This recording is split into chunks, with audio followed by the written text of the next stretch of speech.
Okay, I'd like to call the May meeting of the Historic Preservation Commission to order. At this time, Paul, would you call the roll? Alan Brown. Present. Jeffrey Parks. Present. Suzanne Broadbent. Suzanne? Present. Heather Clemmer. Present. Neela Crank-Clements. Greg Eddington. Present. George Massey. Mary Jo Meacham. Present. Ann Zachris. Present. You have a quorum. Okay, thank you. First, I'd like to go over the meeting procedure that's on the back of the first page of the agenda. The chairman will announce each case and ask interested parties to indicate their presence by raising their hand. Commissioners will discuss details of the case, calling on staff for details. Following this discussion, commissioners may choose to ask questions of the parties present. Interested persons may speak to support or protest the application.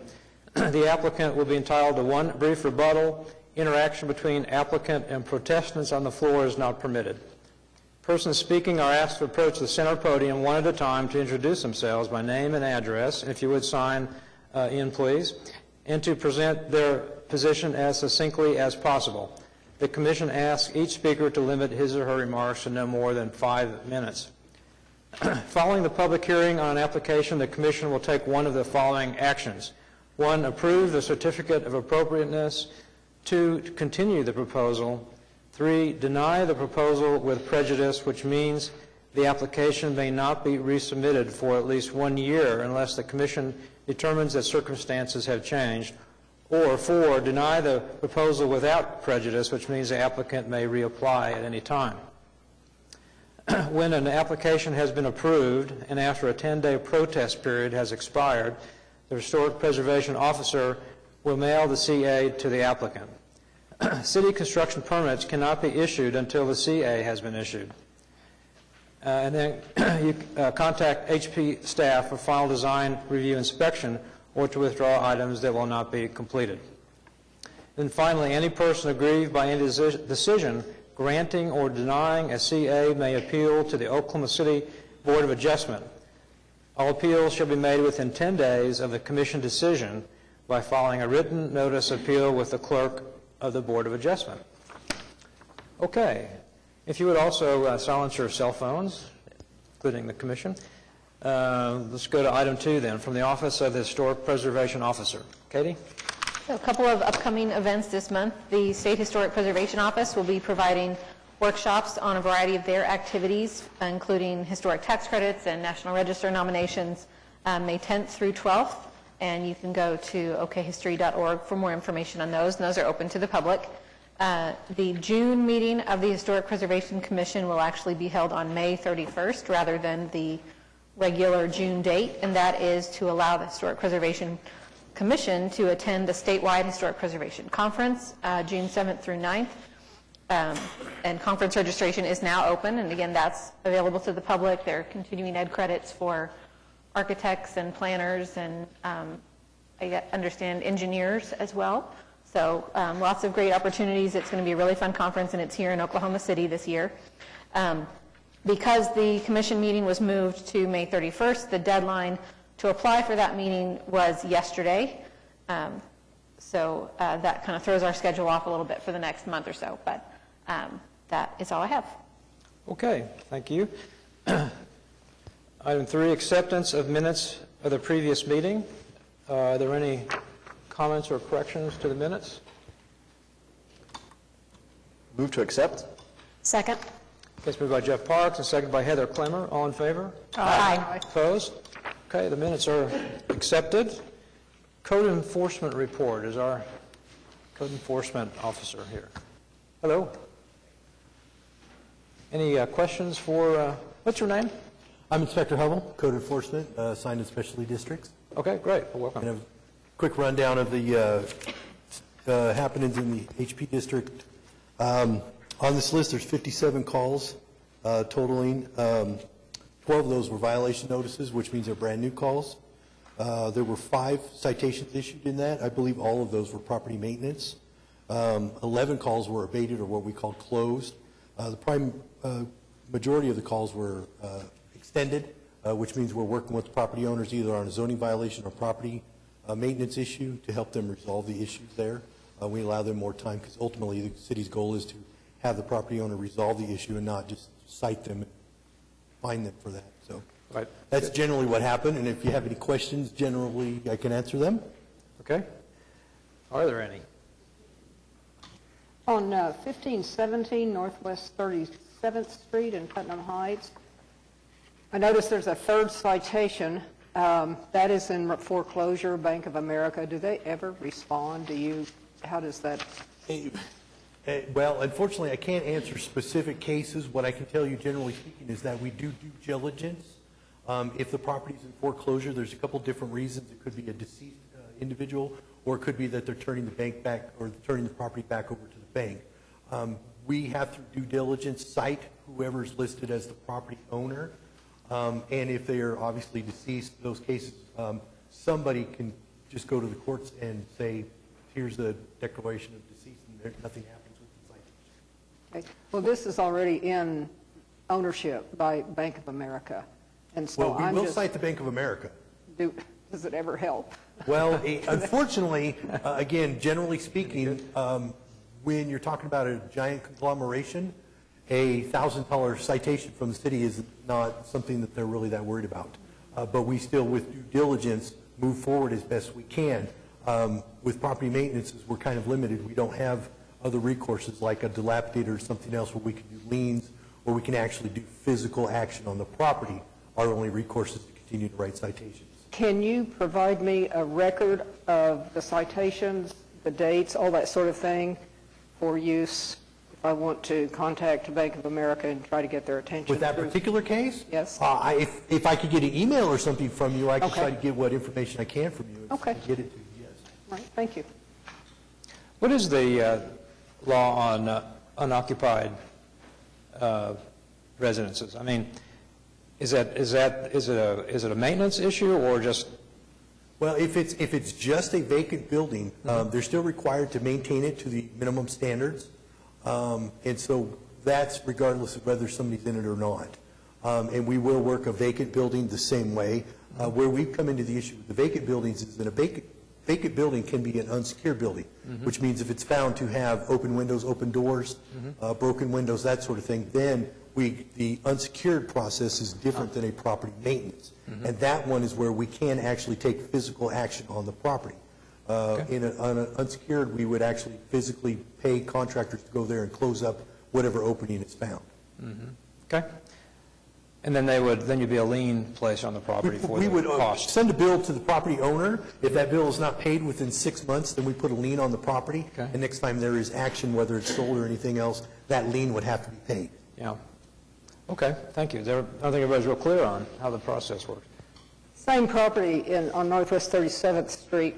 Bank of America's management company, whoever that is, has removed the historic front door and put in a gray steel door. Without a CA? Yeah. Oh, yeah, they worried about that. But what kind of information do you need from us to make a citation that they did it without a CA? I'm trying to establish a record here. And you can go out and see that it's a steel door. If we get a complaint on it, there's a couple different ways that I go about it. One, I look at Old County Assessor records that give you a basic general view of the front of the building. I also have found that Ms. Friddle and Ms. Yater are good sources of photographs, either from Google Earth. I mean, she's shown me some ones. I don't know where she got them, but but they're good sources. She's not telling. You can make a visual determination that there has been a change. And yes, in an HP, boarding up windows is an exterior change that does require a CA. And so what we would do then is make a zoning violation, which is a separate case from the property maintenance case, and then we would move forward with those steps and require them to get the CA, and if they don't make contact to get them, then again, we would be putting citations on that also. Okay. I'll be in contact. Okay. Anybody else? Any more questions? Okay. Okay, well, thank you. Thank you very much. Okay, now on to item 5, continuance announcements. We have no uncontested requests and no new requests that have come in. Okay, public hearings. No dilapidated structures this time. We have 2 National Register nominations. Great, okay. Announce first. I'm going to kind of do these together because they're connected to each other and have the same owner. We have NRHP 17-0001 at 1212 North Hudson, and NRHP 17-00002 at 1214 North Hudson, both Downtown Development District, Ward 6. Consideration and possible action on application of David Wanzer 1212 LLC by Linda Ozan, State Historic Preservation Office, for a resolution regarding proposed National Register nominations for the Uptown Theater, Uptown Medical Building, and the Langston Medical Group Clinic. Cool. This is for tax credit projects. It's two buildings, kind of mid-century buildings in Midtown, one that was originally built as a theater and then later converted to medical offices, and then another building that was originally built for a medical facility and served the Langston Medical Group Clinic, and that's after a Dr. Langston that was at the OU Medical Center. The one building was 1214 was constructed in 1941, modified to become a medical facility within the period of significance in the 1950s, and then 1212 was built in 1954. So they are significant at the local level. They have a high degree of architectural integrity, which is kind of rare in this part of Midtown, and are excellent examples of kind of the development patterns of this part of the Midtown area, where there were a lot of medical offices and facilities being built in that time period of the development. Linda Ozan's here from the State Historic Preservation Office and can answer any other questions. Okay, great. So Linda Ozan, 800 Nazi-Zulu Drive, Oklahoma City. All right. Any question? I should tell you that both have been approved by the National Park Service for their Part 1 application for the tax credit project. So realistically, this is a formality. Oh, they have been approved already? Okay. So if you say no, Alan. Not me. But I'm happy to answer any questions you have. So this is a resolution going to the city council Yes. for recommendation, I guess. Okay? Yes. And I guess we need to do one for each property. Okay, one at a time. Okay. And the little building on the right, you can just see it on the right in that photo, is a separate building and a separate property owner, right? The one-story building, yes, Yes. it's separate. Even though it all, on the streetscape, it all kind of looks like it's sort of connected, it's actually a separate. It's I believe they do have plans for that building as well that tie in with the larger kind of redevelopment of the block, but they didn't go for tax credits on that one.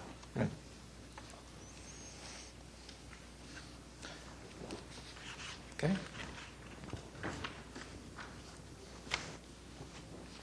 We'd like to see more on the National Register. Would anybody like to recommend this or comment? I'll make a motion to recommend NRHP 17-0001 to be forwarded to the city Recommend? council. Is it recommended? Recommended to be Yeah. forwarded to city council. Was that Suzanne? Been moved by Joe Meacham and seconded by Suzanne Broadbent. All in favor? Aye. Opposed? Okay, that one is sent to city council, and And I would go ahead and make a recommendation for NRHP 17-0002 to also be forwarded and recommended to the city council for their recommendation also. Second. okay, been moved by Joe Meacham and seconded by Heather Clemmer. All in favor? Aye. Opposed? Okay, it's Thank you. recommended. Thank you. Thank you, Linda. That was easy. On to the consent docket. We have 4 items on the consent docket. Anyone can ask that those be pulled or ask any questions, or we would we can motion to approve the entire docket. Anybody or a motion? Move to approve the consent docket. Second. Okay, it's been moved by Greg Enikin and seconded by Jeff Park. All in favor? Aye. Opposed? Okay, consent docket is approved. Moving right along. On to cases for individual consideration. So if you were one of those 4 cases listed on the consent docket, then your application is approved and you're free to go. You will hear from staff about the documentation for your approval and next steps. Okay, great. All right, next case. HPCA 15-00206 at 915 Northwest 38th Street, Crown Heights, Ward 2. Consideration and possible action on application of David, Lisa, and Michael Williams for certificate of appropriateness to 4, amend items, 2, construct garage to modify previously approved design required, and 3, replace driveway required. And the Commission reviewed this application previously and asked for some additional documentation regarding the primarily the design of the garage, and also had some concerns about the replacement of the driveway that had been done. So the applicant has provided some additional information, and I believe they're here to discuss any questions. Okay, is the applicant present? Okay. We are, Mr. Chairman. Okay. Mr. Chairman, can I approach and hand out a photo? Okay. So could you state your name and sign in also? Yes, thank you, Mr. Chairman. My name is Sean Rieger, attorney for the applicant in this case. And I first want to say thank you very much to staff. They have helped us greatly on this to understand what we need to do to make sure we come into compliance and find your favor on this item. As basically staff said, this was an item that was built, and there were minor inconformities to what was approved previously. Basically, it comes down to pavement, the location, and the color, and then also some details on the garage and the appearance of the garage. We have agreed, and you will see on the front page of that handout, we've agreed to the staff recommendations for conditions of approval on all items that they've put in front of you. We will replace the trim that is on the garage that is not consistent with the smooth painted style that you prefer. We will also put in the pedestrian and overhead door as it was approved previously. We'll make sure that the driveway paving does not exceed 10 feet until it passes that northwest corner. In fact, the contractor is already out there, it's my understanding, cutting out that concrete and making sure we comply with that. He's already moving forward to try to make sure he accommodates that. And that the paving will be treated to match the finish and color of the remaining of the existing pavement. I believe he's already picked out a stain, and we understand that the stain color is not important, but rather that it matches. We will make sure it does that. I think the remaining issue before you is the massing and appearance of the garage, particularly from the street, compatible with the surroundings. What I've tried to show you in that handout is direct comparisons of the street view of this garage versus the garages along the same street on the same side. And I hope you will see in those comparisons, these are the same photos we presented to staff previously, but I hope you will see between those images that we are virtually the same. Height, massing, form, appearance is all very, very similar as seen from the street as compared to the adjacent immediate area garages. So I will not delay any longer. I'm happy to answer any questions that you have, and we very much would appreciate your support on this item. I thank you very much. Thank you.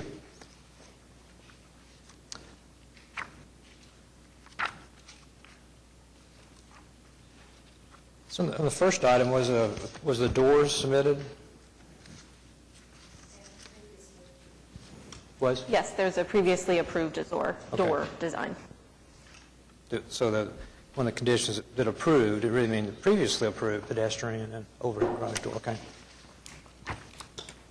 Can I just ask staff, are the items that they turned in, item 3 and item 4, are those the two that we were requesting additional information on, and that's what it was limited to? So on our staff report, they're numbered actually as 2 and 3. That's a little bit confusing because number 4 is to amend the application, and it's amending previous application items 2 and 3. But item 3 that they have listed here corresponds to number 2 in your staff report, and number 4 corresponds to number 3 in your staff report. My apologies for that. That's okay. The numbering gets confusing when we have amendments and revisions and things. Thank you for correcting me on that. So I would be happy to make a motion to approve if staff is in agreement that those are the 2 items we requested and that those are the items that you've all negotiated that fit the guidelines. Is that correct? I think they're agreeing to all the conditions that we had proposed. So. We are. Okay. Okay. Is that a motion? I would make a motion to approve HPCA 1500206, item, item 4 to amend item 2 with the conditions and specific findings as noted by staff in the staff report, and item 4 to amend item 3 with the following conditions and specific findings as noted by staff in the staff report. Is there a second? Okay, it's been moved by Joe Meacham, and seconded by Ann Zacharitz. All in favor? Aye. Opposed? Okay, been approved. Thank you very much. Thank you. All right, next. HPCA 16-00209 at 529 Northwest 37th Street, Crown Heights, Ward 2. Consideration and possible action on application of Adam Christensen by Catherine Montgomery, Preservation and Design Studio, for Certificate of Appropriateness to 5, Construct Addition elective, 23, Construct Rear Deck and Stairs elective, and 24, Replace pair of garage doors with a double-wide garage door elective. Okay, must be the applicant. Adam Christensen here, The owner. 529 Northwest 37th Street. Okay, Thank you all for reviewing the application. I know there's a lot of material in there, so thanks for your time and for your time today. We bought the house, it was, there were shrubs around it 10 feet tall because the neighbors were trying to hide the structure. It was poorly taken care of, and we live actually next door, so we thought we would buy it and fix it up, and that's where we are today. We're happy to do any changes or recommendations that you guys have for anything, and we have Preservation and Design Studio helping us with the application as well.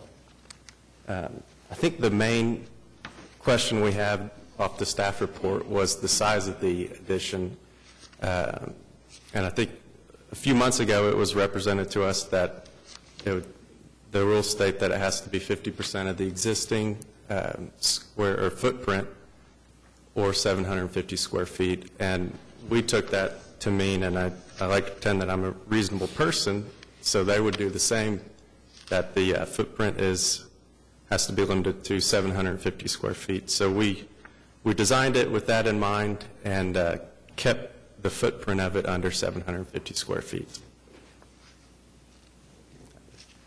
Any questions? Follow-up comments? After we received the staff report, we tried to address all of the requests for additional information. So you should have received that maybe by email yesterday. And so all of the dimensional information that was requested by the staff report, we believe was included there as well, so that we could take action today on all 3 items is our hope. could you go ahead and sign in, Catherine? Well, I'm Catherine Montgomery with Preservation and Design Studio. Yeah, we know.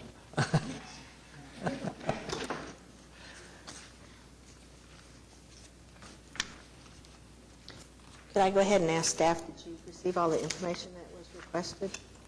So, yeah, everything that was clarification on things like dimensions of windows and doors and products and all of that, all of those clarifications and additional information have been received, and everything's clear on that. I think the main point that remains to discuss is the size and the visibility of the addition.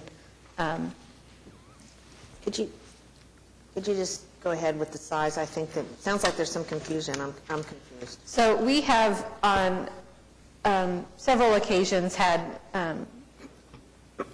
differences of opinion between the commission and applicants on the language that talks about the size of additions. It says, new additions shall not exceed 50% of the square footage of the footprint of the existing historic structure, enclosed space only, or 750 square feet, whichever is larger, and shall be no taller, no wider, and no deeper than the existing historic structure. So there's been discussion with previous applicants as well on whether that limitation applies to the footprint of the new addition or the new addition in its entirety, the entire square footage, whether that's 1 story or 2 stories. I have looked back through previous reviews of additions, and we have pretty consistently over the past year and a half held people to that limitation for the entire square footage of the addition, not the footprint of the addition. So if you have footprint of 500 square feet and it's 2 stories, we've treated that like it was 1,000 square feet in relation to that limit. I know when you already have a 2-story house, people want to add a 2-story addition, and then that ends up doubling the square footage of it, even though the footprint is staying the same. So, I'm just wondering, it seems like that if we're saying that, does that mean that any time that we do a 2-story addition, we're limited to 325 square feet? Per floor, Per floor? Because or 50% of the footprint. that's a very small addition, and we've done much larger additions, so then you go to the house itself. right, 50% of the footprint of the house. 50%, Catherine, of this one is? 1104. Of the So foot- 1104 is the footprint. So 50% is 552. 552. And it says whichever is larger, so it would be Right. 750, but that would be total square footage according to the interpretation. So the largest, are you says- saying that you feel like the interpretation is the largest could be 552? Page 7 of 14, that kind of has that the standards allow for an addition that is either 50% of the square footage of the footprint of the historic structure, or 750 square feet, whichever is greater. So 50% of the footprint of this house would be 552. 750 is the larger of the two, so the limit would be 750 for the total square footage. So you could have 750 all on one floor, or you could divide it up into multiple floors, is how we have, See, I think, been interpreting that. so that's an inconsistent interpretation, if, in my opinion, because 50%, let's just use a round number. Let's just say you have a 1,000 square foot house, and 50% of the square footage would be 500 square feet. So if the interpretation of 750 square feet is in relationship to a footprint, then indeed you could have 500 square feet on, okay, now I'm even getting mixed up. Okay, so if 50% of the footprint is 500 square feet, then you could have a 500 square foot in footprint addition, which would give you 1,000 square feet total. Or you could have a 750 square foot in footprint, whichever is greater. So in that case, I could have a 750 times 2, which is 1,500 square feet. So I think the intent is not for it to be the footprint, it's to be the total square footage. And I think the intent was to try to tie the size of an addition to the massing and the proportions of the historic structure. That, let's say the house is a 1,500 square foot footprint, so 750 is your limit, whether you're going 50% or 750. You can add on 750 square feet to the back of a 1,500 square foot, 1-story house. If the footprint of the house is smaller than that, then the addition gets smaller than that. So yes, if you have a 2-story house with a smaller footprint, then you are going to be allowed potentially a smaller addition than you would on a larger footprint for a 1-story house. So our basic premise is that the guideline is not broken into bulleted points as is illustrated in the staff report, but it is indeed a sentence, and that 50% of the square footage of the footprint is very specific, whereas 750 square feet is not as specific. So the specific would then rule over the general. So in our interpretation then, we have 750 square feet in footprint, which is directly comparable to 50% of the footprint of the structure. So comparing footprint to footprint as opposed to footprint to total square footage. I mean, I have to say in this case, it makes more sense to me. However, I think that in some cases that you would want to limit it, but I understand what Catherine's saying, that that could be an interpretation, and it seems like in some cases, looking at the drawings and for this house, that if you limited an addition to such a small amount, that it would not be worth making an addition. It seems like this house could handle that larger addition. It's just my opinion after looking at it. I still think, I'm kind of with her explanation of, it says it shall not exceed, but it doesn't say, or 750 footprint.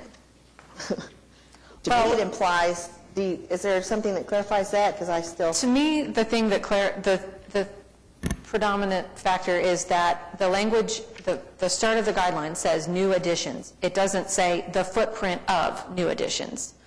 New additions shall not exceed all these other rules. So the rest of the sentence is telling you how to determine what the limitation is that it should exceed, but that limitation applies to the addition, not the footprint of the addition. Whereas when we talk about the 50%, we call out the square footage of the footprint. Doesn't that give an advantage on footprint size to one-story houses? Well, it does, except that everybody could go up to 750 square feet regardless. And I think one thing to think about on the flip side as far as making the additions too small is that if we're to say that's to the footprint only, that anybody could add a two-story 750 square foot addition on the back of a two-story house, which is 1,500 square feet, which is a very significant addition. Right. And this wording is challenging. It is. I mean, because you could say that, I mean, I could think that way and then also say, well, I can understand why the footprint should be smaller than the footprint of the house itself. I don't think that the addition should be larger than that footprint. That would not make sense, but it would seem like in this case that it almost limits the ability to put to put a two-story addition on this house because it's so small. What could you put in 325 square feet? But I don't know. I see how it could be interpreted both ways. Yeah, we need to I clarify think that. the other thing that we took into consideration is on the page before this in the guidelines are some illustrations of appropriate and inappropriate locations for additions. And if you look at those diagrams, in some cases, the size of those additions, especially the one to the back, is very nearly the same size as the house itself or the primary structure. So in concert with the illustrations that are there, as well as, you know, the idea that all the guidelines that address vertical additions, we felt that this was well within the guidelines at 600 and something like 64 square feet in footprint. It was well under the 750 square feet in footprint. And, you know, that's the direction we went. We did have a preliminary meeting with staff, and there was, of course, no commitment made because staff doesn't operate that way. We know that. But neither did we have the impression that we were headed in the wrong direction. So off we went. And we think that we've done a very good job of putting together a nice, tight addition for this particular property, which is not going to be visible from the front or the sides. And its visibility from the back is to a park, which is another definition that we put into our clarifications. The definition is in the guidelines, and it talks about how a right-of-way equals a transportation way, which would, and it gives some examples, streets, alleys, and something else, but it's not a park. And so the park is what's adjacent, and the nearest right-of-way that would be possible to view the back of the building is 38th Street, which is across the park, and the property is minimally visible from there. However, if that doesn't constitute an adjacent right-of-way, then really the visibility from the back is moot. So those are our two key points regarding visibility and square footage. So I think that overall the intent of the guideline as far as the size, whether we keep it to the square footage or whether we look at footprint, we have kept it to the square footage fairly routinely in the past. I think the overall intent of it is to keep an addition proportionate to the historic structure, and to not have the addition be overwhelming the historic structure. This adds 1,225 square feet to a 1,630 square foot house. So I think that's the commission's, the commission's role is to evaluate that. On the visibility, we did realize that throughout the guidelines we talk about public right-of-way. The code defines right-of-way, and the code also defines a public way, but the code doesn't define public right-of-way. Public ways include broader things like parks and publicly accessible spaces. Right-of-way is more transportation-oriented and for railroads and streets and alleys and that sort of thing. There is some language in the guidelines that also gives a definition. I think we have that somewhere. The glossary of our guidelines says visibility from a public way means able to be seen from any public right-of-way or other place, whether privately or publicly owned, upon which the public is regularly allowed or invited to be.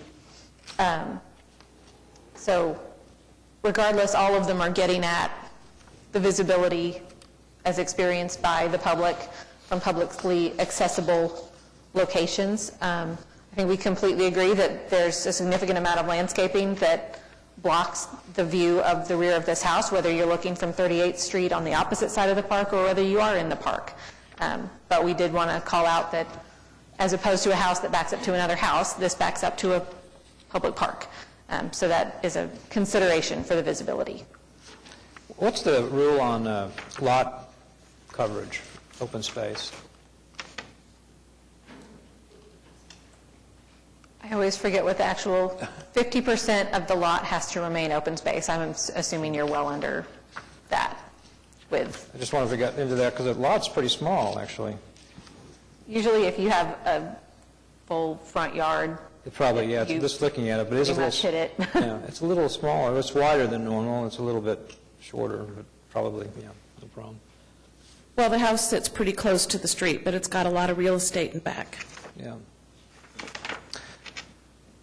Little gray. Also, I think, Katie, you just mentioned something about 1,600 square feet or so. What is that?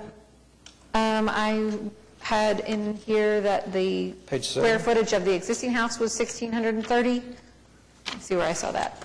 Page 7 of 14 says the original 1,630 square feet.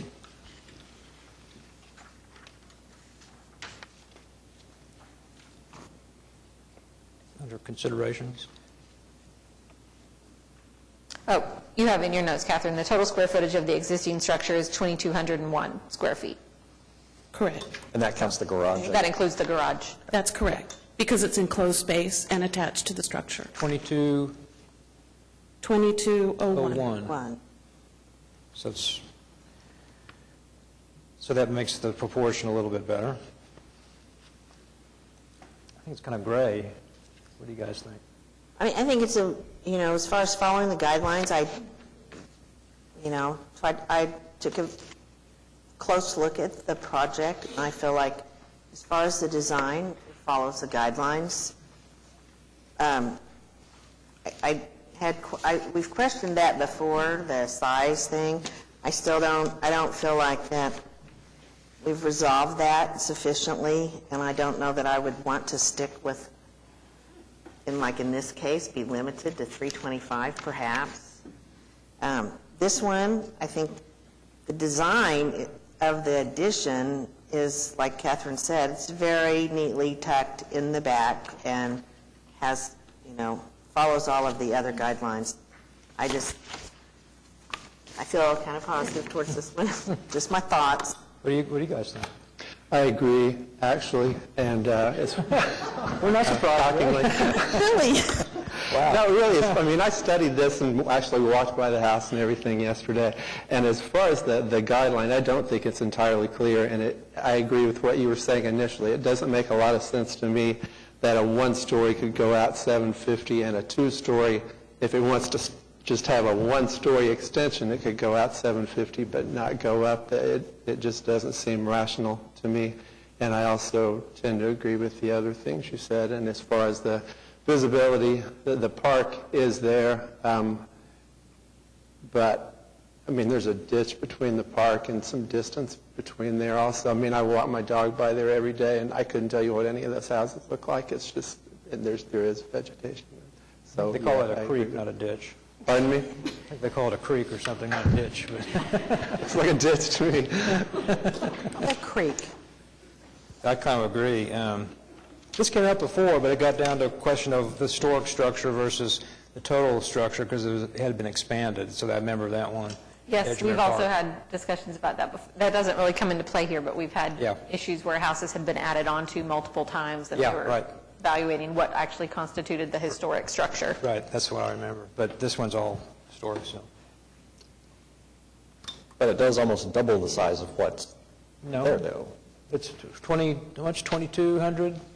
It's 2,200 square feet existing, and it adds about 1,200 square feet. So it adds a We're on 50%. 50%-ish. We include the garage. Counting the garage. Yeah. And some of that is the one-story mudroom. So it's not all in the two-story structure.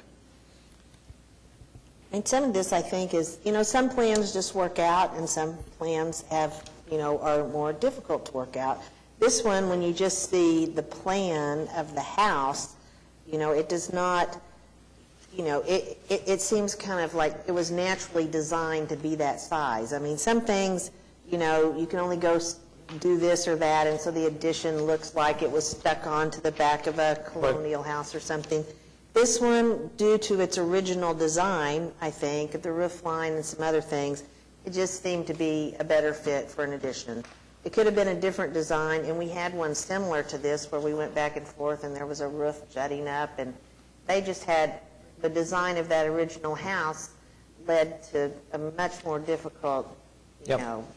This one's was well done. So anyway, that's my thought. I would make a motion to approve. Okay. More comments or a second? You probably want some findings, you want some findings or anything with that? I will. I was just waiting. He said any more comments. I just said I would be willing to make an emotion. Okay. Okay, I've got to turn to the correct page here.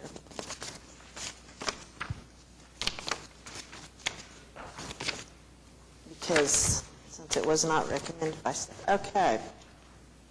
Give me a second. Just going to be on 5 only? Going to do just 5 only? Construct addition? Item 5 only? Oh, well, I was just wanting to go over the findings. Oh, okay. Because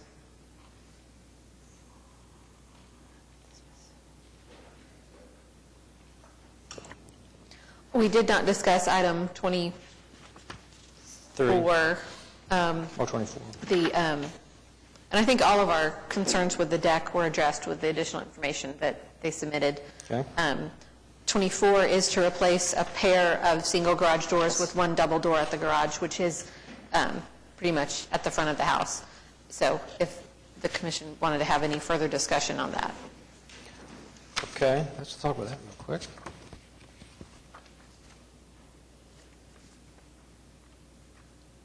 What are the width of the existing doors, garage doors?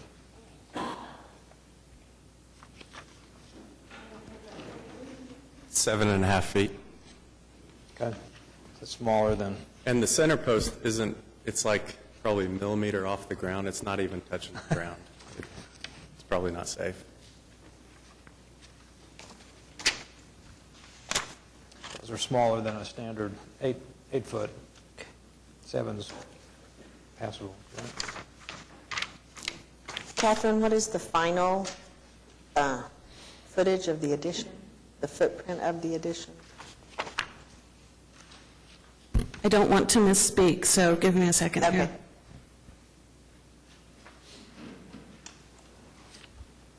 What I'd like to do in the findings is kind of address this issue so that if it comes up, that we would have addressed why we made this decision. Is that, so give me a minute. Is that correct to do that? Okay, I'm trying.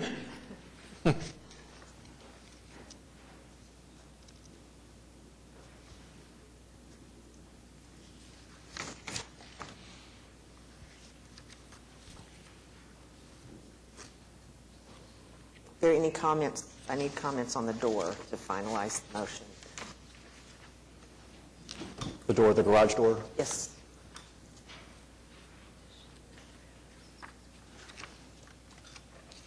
$1,214.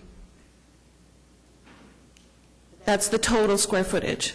The footprint is 662.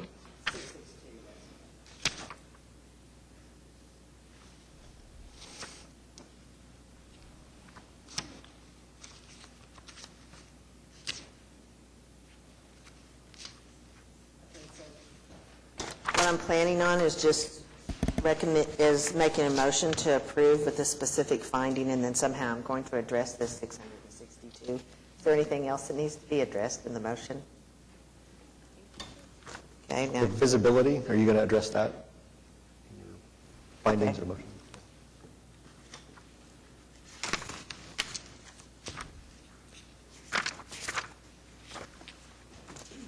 Are you going to take all 3 items at once? I don't know.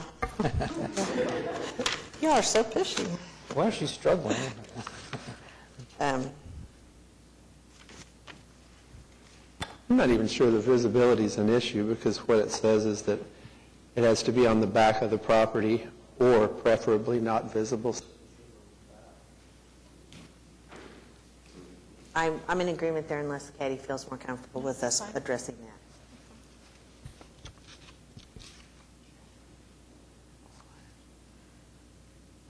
Okay, I think I'm ready. Except for the garage doors.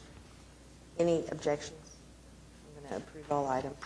Now, for me, it's going to be about 16-foot opening. You know, that's the existing 7.5 are Are narrow. they using the outside exterior? There's no, the garage doors are not going to be any wider than the 2 garage doors are right now. That's correct. Okay. It's just going to be... Within the existing frame, so really you're just removing the Post. post. In fact, we can't make it wider because then Right. the wall Yeah. goes away and Right. the house falls down. That's what I thought. Okay. The existing garage has to be only 18 feet wide, so It's very small. It's a that- small garage, yeah. They kind of need that maneuverability Yep, without the center post. yeah, they're smaller than standard. Okay, so can I do both of them in one? Or all Whatever you 3? want. Okay. I look at the items.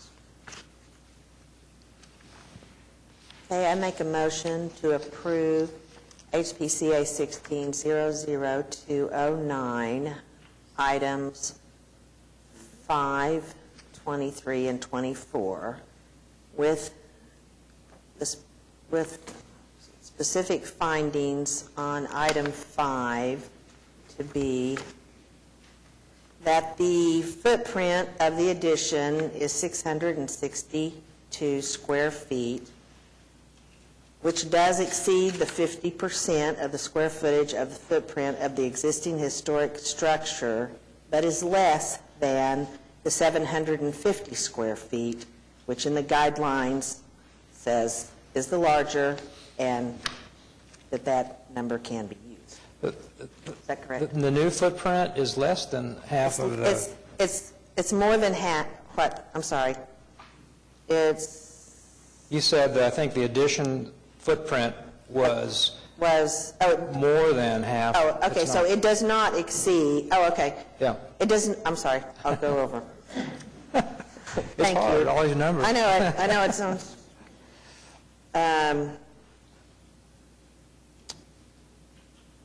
that it is more, okay, the specific finding for item 1 is that the footprint is more than the 50% of the square footage, That's less than. less than this, but Existing is I'm really trying to 22. address the square footage of the footprint, which is the 660. I think you had it right before, that it is more than 50% of the footprint of the historic structure, but it is less than 750 square feet. That's what you said. That's what But you I thought the said. historic structure was 2,200? That's this. The total. square feet, Addressing not the So 1,100 divided by Yeah. 2. Okay, I got you. I'm sorry. Okay. Yep. Okay, so that the footprint of the new addition is more than 50% of the square footage of the existing historic structure, but less than 700 450 square feet. And, I'm sorry. Okay. And for item number 23, no specific findings. The applicant has submitted additional information for the deck. And for item 24, replace the garage doors, specific findings that the width of the single garage door is not to be any wider than the outside openings of the existing 2 single doors. Does that cover everything? Could I add 2 things? On the house, add something about that the design such that the addition is not visible from the street. Because sometimes if it's off to the side and it lines up, that's objectionable, but this is designed. That to me is important. It makes it designed well. And on the doors, that the existing doors are less than standard garage door size existing, which to me is the justification to... Oh, okay. Oh, okay, and the specific find on the garage you're talking about. Yeah, the garage doors. That the current garage doors are smaller than standard size. And that the addition to the house is not visible from the street. Oh, and the addition, okay, and then back to number 5, please add, as a specific finding, that the addition is not visible from the street. Okay. Is there a second? Second. Moved by Joe Meacham and seconded by Greg Eddington. All in favor? Aye. Opposed? Nay. All right. Oh, there's a nay. Oh, nay, yes. Okay. All right, so you're still approved. Thank you. Thank you. I didn't think you were going to do that, sorry. It was It's hard. It was a borderline call, but I still went. Yeah, yeah, I don't understand. We need to check off my arm. HPCA 17-00007 at 931 Northwest 16th Street, Mesta Park, Ward 6. Consideration and possible action on application of Cody and Kelsey Ruby by Patrick Ruby for certificate of appropriateness to 2 demolish garage elective and 3 construct garage elective. The Commission reviewed this application previously and made some comments about revisions to the design of the proposed garage. The applicant has responded to that. One thing that I will note from discussion with the applicant since the staff report went out is that they had intended to limit the size of the garage portion of the structure to 450, and it came out at 457, but they've said they would make it 450, if that's accurate. Yes, Patrick Ruby, and that is exactly correct. Okay. Actually, I come up with 452 square feet for the garage, but 450 will be, we can do that for sure. And then I think there was some discussion about the size of the little addition portion on the side of the garage and how big that was by your measurements versus what the county assessor says it is, that you talked with Angela about clarifying. We've had a registered surveyor look at that, and what we call the sewing room, based on the survey, is actually 10 by 14.2, which the actual square footage is 142 square foot, which is existing. We wanted to go to 165, maybe give us a little spiral stair or something to get access up to the storage area, which would be the half-floor addition on top of the garage. And another thing, we thought since the garage is a little bit bigger, it might look a little better to have that addition just a little bit bigger. On the drawings I have, it says 160 square feet. The proposed is 165 square feet. Why is there 160 on the plan? The fold-out plan says 165. And the garage says Is that- 449. The applicant's, is that the applicant's calculation or staff's calculation on the front? Oh, your guess. But you're saying that it would be 165. Yes, ma'am. That's what it says on the floor plan. Okay, but right here.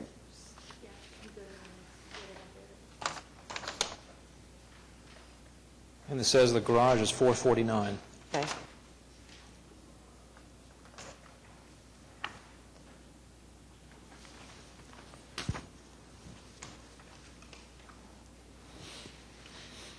I remember this case and all the things that we asked for, and it appears that the applicant has made all the changes that we discussed. Okay, go for it.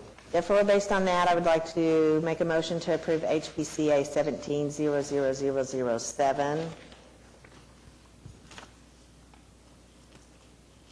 to items 1, 2, and 3 with the specific findings and conditions as noted by staff in the staff report. Is it 1, 2, and 3? There is a 3. The first page says items 2 and 3. Oh, relocate the fence, I'm sorry. Today we're just looking at items. Well, it does, then on staff recommendation, it says approve item 1, but it's not listed on the first page. And the agenda just lists items 2 and 3. Okay. Previously. Okay. Previously approved. Okay. So 2 and 3. So just items 2 and 3. With the specific findings and conditions as noted by staff in the staff report. Any comments or a second? Second. All right, it's been moved by Joe Meacham, a second by Jeff Parks. All in favor? Aye. Opposed? All right, it's been approved. Thank you very much. Thank you. Didn't see me stare at you, did you?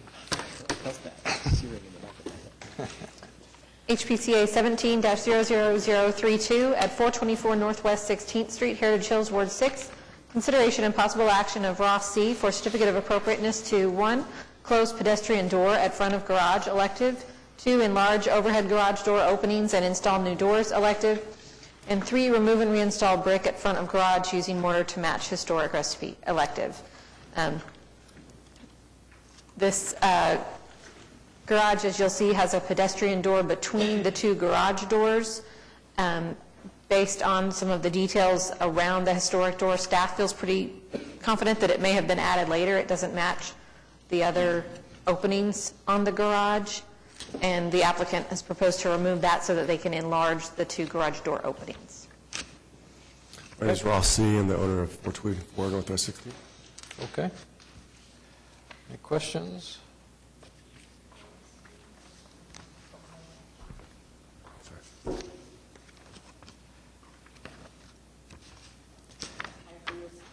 I agree with staff. It doesn't look like, it seems like if that was a door in the beginning, that there would have been a header to match. Right. So I would be in support of approving. It's been replaced too. It's a steel door right now. Close. The center door is a steel door? Yeah. You, on the elevations, you're going to also rebuild, besides make the opening wider, you're going to rebuild it so the keystone is going to Yes, center? I have extra ones in the garage, but I'm going to move them over. So Yeah. I'll take out the whole facade just to make sure the grout or mortar matches. Oh, okay. I can't get the same windows, but they're the same company that actually made these doors, the overhead door company. So they're coming out. I'm not going to make them any wider on the outside, but I'll be going more inside. Yeah. Yeah, because one's 7'3", one's 7'6". My wife's hit it 6 times, so pretty hard to get in. Okay. Make a motion to approve HPCA 17-00032, item 1, 2, and 3, with the specific findings as noted by staff under number 1, staff recommendations, and number 3, staff recommendations, with the condition that the pedestrian door was approved for removal, allowing the necessary space for enlarging the doors, and item 4, with the specific findings as noted by staff. Okay, is there a second? Okay. All right. It's been moved by Joe Meacham and seconded by Suzanne Broadbent. All in favor? Aye. Opposed? Okay, you're approved. Thank you. Very much. Thank you. The next one is, next case. HPCA 17-00043 at 3817 North McKinley Avenue, Putnam Heights, Ward 2. Consideration and possible action on application of Mark Nunn and Gloria Vera for a certificate of appropriateness to 1, construct garage elective, and 2, replace and expand paving elective. The commission has previously approved the demolition of a garage at this location, and they've come back with a proposal for a new garage. Okay. The applicant? Mark Nunn, Okay. 3817 North McKinley. Okay, thank you. So I'm proposing to do a two-story back there. We've been in design phase for quite some time, and we're at a point to where we're really refining it down. I've added some illustrations of the way I want it to look. I've done a lot of walking around the neighborhood just to kind of see and get the feel of what the neighborhood has to offer as far as design-wise, from garages to main houses. And I feel that with the design I came up with, it meets that criteria of, 1, keeping that traditional historic feel, and 2, implementing design from the main house to the garage to tie a consistency between the two buildings without pretty much becoming important.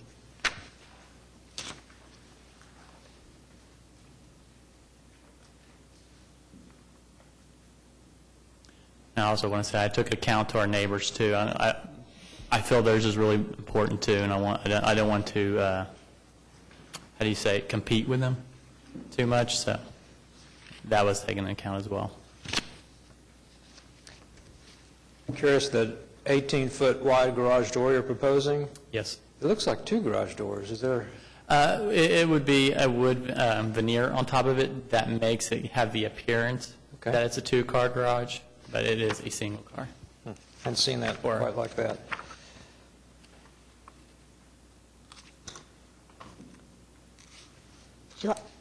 It seems big. I mean, if we look at the 450 square foot rule, and then you look at for the comparison, just looking at the comparison, to me, you're actually showing that it does not compare. It's almost twice as big. Because of a 2-story? No, the one you're showing here is 2-story. You're saying that's a drawing of your neighbors. Correct. Yeah. So for comparison, when we're saying that things should be similar to the garages around them, and this one's only 20 feet wide, and yours is almost 33 feet wide. The existing one was 30 feet. The existing that was on my lot was 30 feet. But it was only 1 story. It was 1 story. This is almost like a second house. It's big. Because how many square feet total? Total square feet on the bottom, currently as the plans reflect, it hits around 704 square feet. I believe I'm allowed 5% of my lot size. That is a little over than 5% by about 20 square feet.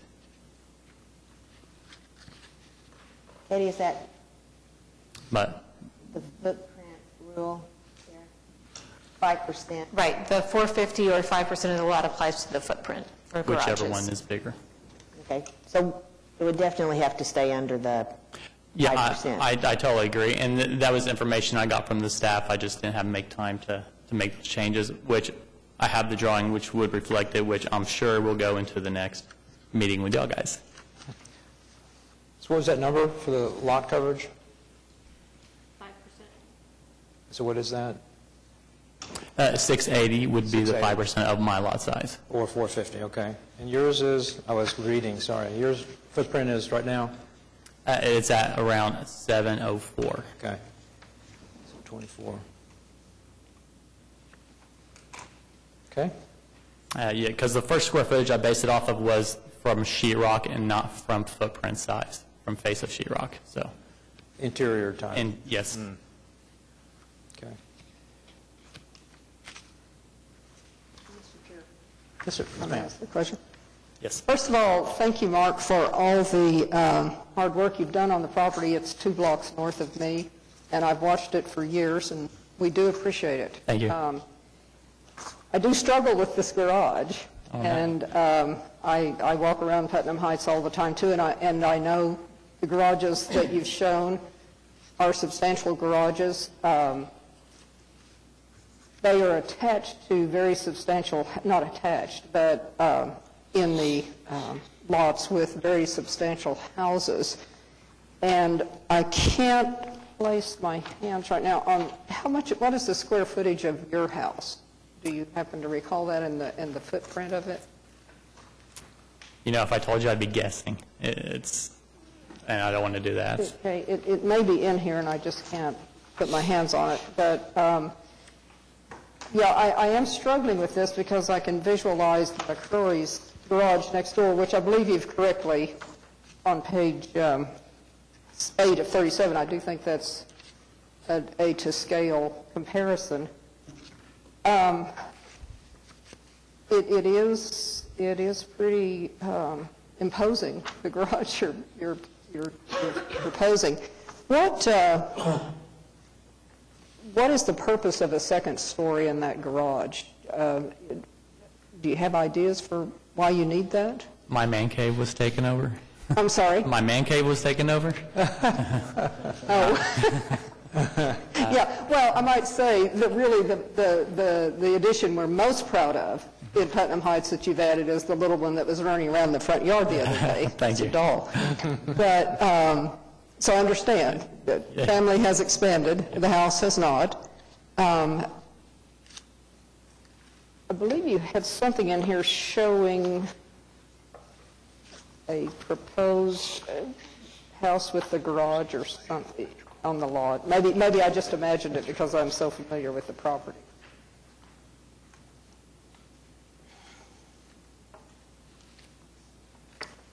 I guess that's the case.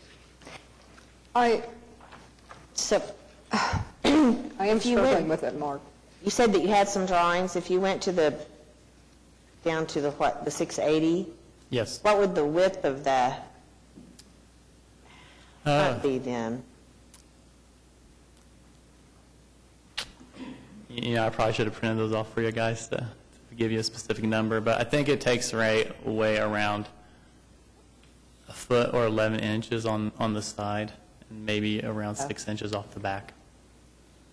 I mean, I think Suzanne's struggling with the same thing that was my initial response to the comparison, and that is that, you know, the overall guidelines, you know, we want things that are of the same weight is kind of one way to look at it.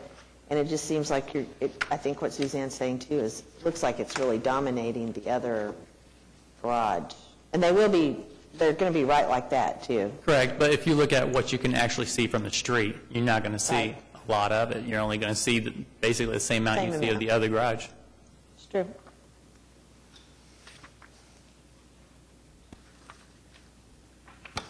Katie, the way I read your report and the way I read the guidelines, is there actually a way to get to a two-story garage in this situation when you're replacing a one-story? So, yeah, to the letter of the guideline, when it talks about two-story garages, it says, it's prefaced with, when there is no photographic evidence of a historic garage, then you can go to 2 stories. I think the commission has in the past kind of gone beyond that when there were abutting 2-story garages, but that is the wording of it as it's written. So there's a budding 2-story on one side. How about the other side? It is the side we're looking at. That's it right the north, there. right, yeah, the one I did a comparison of, that's the adjoining property that has the 2-story garage. Say again? That picture that we see now, or the property just north of me, that is the one with the 2-story garage. So is this the only property that touches your property that has a 2-story garage? Yes. That's what we use. To get a 2-story garage, you have to have a property adjacent to your property that has a 2-story garage. Correct. That has been one of the, either an abutting 2-story garage or that 2-story garages are predominant on the block or that you had a two-story garage historically. These are going to be side by side. I'm not, that's all I'm, The county assessor lists the square footage of the main house at 2356. If that helps. Not including the basement. What's that? Not including the basement. Right, that's correct.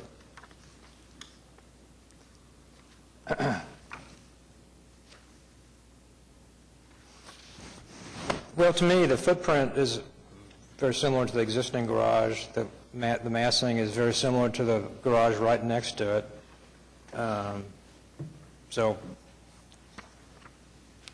it is a large garage. But I think there's there's justification for it personally. But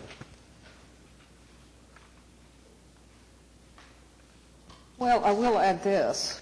I was thinking of asking whether you could live with, cutting off about 10 feet off the south end of it, which is where the pedestrian door is, that area. I will note, however, that that area, that part of the garage, it will not be visible from the street. So essentially, the house cuts it off. It is visible from, the driveway and people walking on the sidewalk to some extent if they're happen to be looking at your backyard as they walk by. And it's not taller than the garage next door, and the McCrorys have not said anything, there's no objection from them. I've already talked to them and kind of expressed what I was doing before during the planning stage, to see if they had any concerns with it or not. And they were okay, and I really made a point to say, I'm not going to go taller than yours. They really didn't care, but I was still pretty adamant about, keeping theirs like a really dominant as far as height-wise. Well, one thing, just throw out there, we talked about garage doors in the last one. We prefer double garage doors, two garage doors, unless the garage isn't large enough. This one, the garage is plenty big. You could put two 8-foot garage doors in it, instead of a fake garage door treatment. That'd be one thing, I think, that break the mass down a little bit, but it's just a small thing. But I think this would be appropriate in this case. Would that just be a recommendation, or? It could be part of a condition. That's what I'm asking. Just because, a lot of the even our neighbors that has 2 full-car garage right across the street from us, so that's. Is it this big? It's bigger. Really? Yeah. If you guys got pictures, I don't know. I submitted some pictures of our neighborhood and of the garages of the neighborhood, where you guys can see comparisons of what was around. That lot is really big. It's big. Yeah, it's a big lot, nonetheless. Yeah, and it's on a corner. Right. If the talk is about, the size of the garage door and putting in 2 garage doors compared to 1 garage door, I think it's pretty legitimate discussion to see what others have done. I don't know what the width of that garage is. At the front, it looks like it's about 25 feet or something. 24, 25 feet. So. My garage? Yeah. The proposed? I tried to break it down into thirds, and it came down to around 23 feet, and then the part that encompasses the stairs was another third of that. Oh, okay. So it's good width. Could be done. If anyone wants to consider that, thinking about a motion.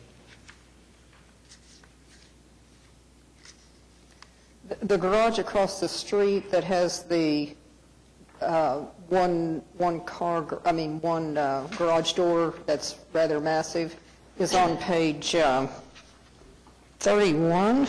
Yeah, I believe that's 31. It's kind of covered up. The big yellow house at the top, and then beside it, over to the right, is the garage. And that lot is, you might guess, it's really huge. And the house is huge, and the garage is huge, and it's a different setting. So I really would prefer that it be a two-door Yeah, that's Yeah, there's also a tree in the middle of the driveway, which, maneuverability is another consideration that we use, and for that one, I could understand that. the one across the street. Exactly. Are you talking about 1443 Northwest 37th? Yes. Okay. there is a That has tree. 2 full-car garages there? Two-car garage, Two two double full- width Yeah, garage doors. 2 full-car garages. Yeah, that is a huge garage. Yes. I don't know whether that's original or not, but it's been there for 25 years, I can tell you, and, well, more than that, but anyway, it's not something the commission had to deal with. It's got 2 doors, but they're big. Yeah, I just had a house at one time with the posts in there, and you get some people who's not very good at driving, you lose mirrors. So if replicating it for me is if the whole garage goes up, it's less chance of damage and easy maneuverability out of the driveway compared to dodging a post before making the turns. Because we're only allowed 10 feet for driveway, so backing out is kind of a. You've got enough width, you could have 2 9-foot doors with 18 inches or in the middle, and you still have plenty of space on the sides. Your garage is 24 or 25 feet wide. So I think if your situation, I've seen some that you really would have a hard time maneuvering, and usually that's when we allow a double door, so. But yours is pretty wide open. So anyhow, I agree with Suzanne. As far as the 2 stories, it is next to one. I don't want to beat this to death, but there are a number, and you've documented a lot of them, 2-story garages right in that vicinity. So it's really not out of character to have a 2-story garage with these houses. What color are you thinking of painting the garage? Because your house is brick. Correct. On the illustrations, that is kind of reflective of the color. It was blue. Yeah, it's kind of going to be a bluish, or a bluish, kind of like a, I think iron gray might be the correct word. I know Hardy Board makes a paint that actually gets put on the siding before it's sent to you, and iron gray is, I believe, one of the colors that we were looking at, but if not, it was going to be similar to that, and with white trim. Okay. We don't govern colors, but Well, I don't know that we govern colors, but wow, that really does make it loom larger than the one next to it, which is a dark red brick. is this color in here close to what you think it is? I would say no. More gray? Yeah, a little darker, I would say. So it's not accurate reproduction.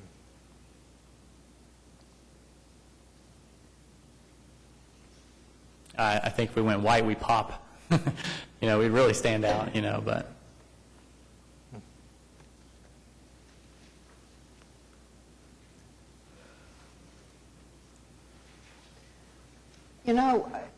I guess it's within the guidelines what you've proposed here in terms of the siding.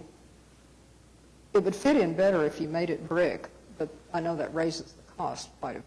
Have you considered that? Yeah, it does raise the cost, just because I have noticed that a lot of the historic houses does keep material from the main house.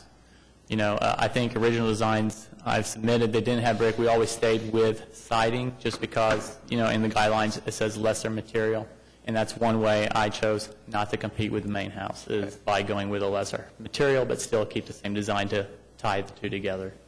That was, for my purposes, the reason why siding was chose.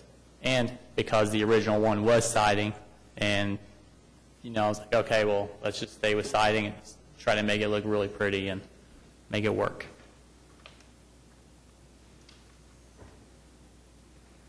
But you could live with brick. But I think. Are you recommending, or? Well, I'm asking because, well, go ahead. I was just saying, I think changing it to brick makes a really big garage even more important than it actually should be. Except the color is, of course, use right. blue brick, I guess. Well. And I think also finding brick to almost perfectly match what our house is would be very difficult as well. Well, we wouldn't expect it to match because this is new construction. Right. I will say that in general, when we've had applicants come in to replace a garage, one of the things we do encourage them to do is match the siding material of the historic garage, and we know it. So we've had people that wanted to go from a wood garage to brick, and we've generally said, if it was modest, if it was wood siding, then it needs to stay wood siding and stay comparably modest to the historic garage. So a lot of times once you go, they get more and more ornate and carriage house-like. So that's just a general comment. We haven't talked about brick versus siding. But I understand your concern too as far as the color.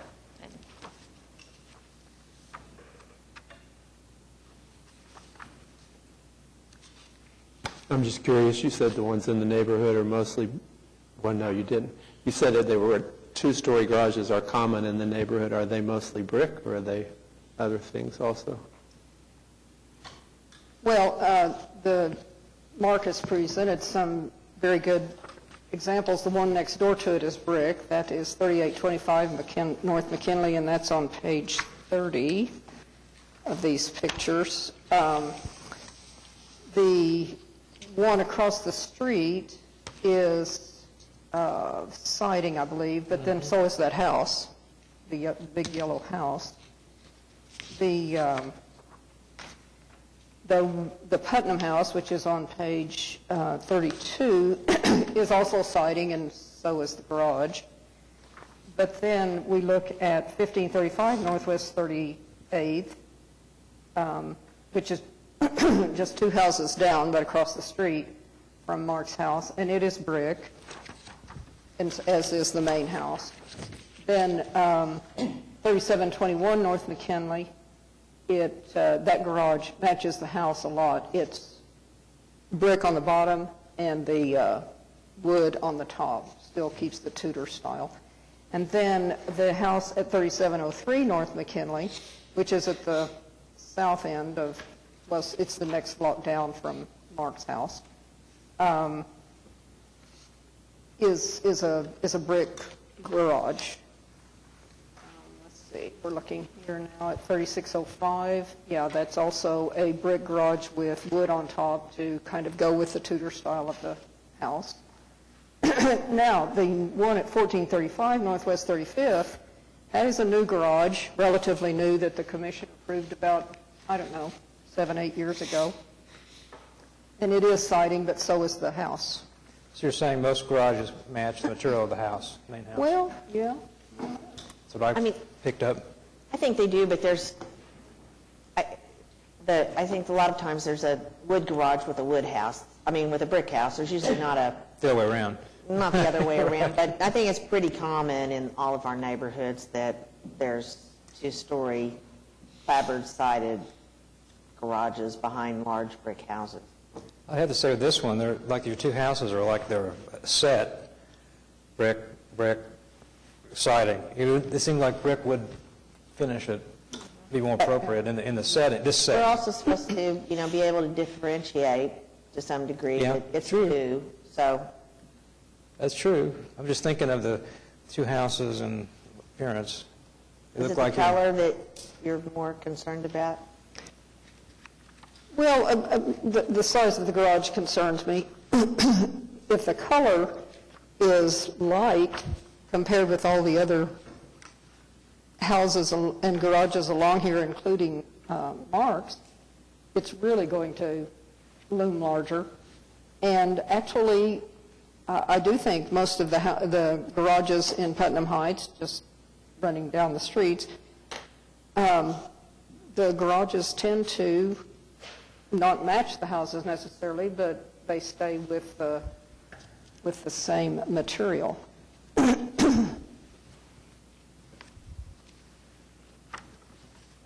can't think of a siding garage other than the ones I pointed out where the houses are siding themselves. I do think, I agree with the owner, it would be difficult to find brick that is compatible. It seems like it would even look newer to me. I mean, I like the idea of the wood since it's new, but I understand the color. And it still seems too big, but I think you could find a Deferring. brick that'd be close. People do it a lot. There's also used brick, sources of used brick. Of course, this is a lot of brick. It's a lot of bricks. It's a big garage, as we've been saying over and over. Find a house just like yours being demolished, and you can buy all the brick. Suzanne, is there some kind of size that you're wanting to go for? With approval. Some kind of what? Size. Oh, I don't know. As I said earlier, I was going to ask Mark if he could live with cutting off about 10 feet off the south side. But as he's pointed out, the house is going to cover that up anyway, for the most part. People driving by, et cetera. I don't think it'll be that. From that angle, I do think a wood garage sitting next to the brick garage and the brick houses and all is going to be, it's going to be noticeable. And I would ask that the color just not stand out so much, but we don't have any control over that. I agree with your concerns. I think that brick in this instance would be a more appropriate material. And since we're all we've talked about so many issues, so I wanted to come back to the fact that, I mean, one of the issues is it is larger than what the guidelines allow. We don't exactly have... It's not, because it doesn't exceed, if he went back to the 680, he would be under the 5%. Right, but that's not what's in our packet. No, right. And so willing to go there, though. Right, so we're not talking, I mean, it sounds like we're not talking about approving it today. We're trying to give him a list of things we have concerns about. So one is the size, one is the materials, one is the garage doors. Is there anything else that we're missing? I feel like we've talked about so many issues that if we know we're not going to approve it today and we want to give him a list of... I think that's pretty much it. So you're going to recommend continuing? Yeah, I'm expecting a continuance. Okay. However, I did want to get some design discussion going, which was very important to me.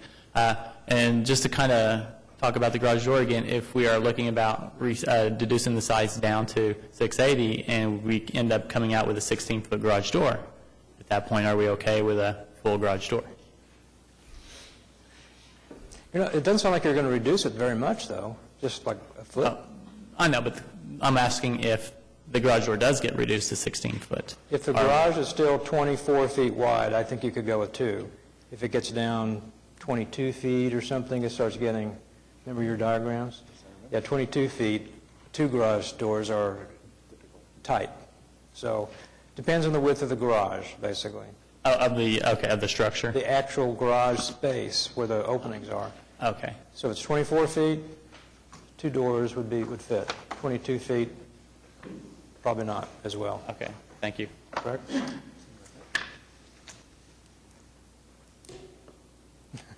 We have to be specific, I guess. Anything else? So as far as my notes I got, we're talking about changing it to brick? Is that the... It sounds like there's some preference for it. I don't know if I feel like it's kind of half and half, like some like wood, some like brick. I'm just... Okay, great.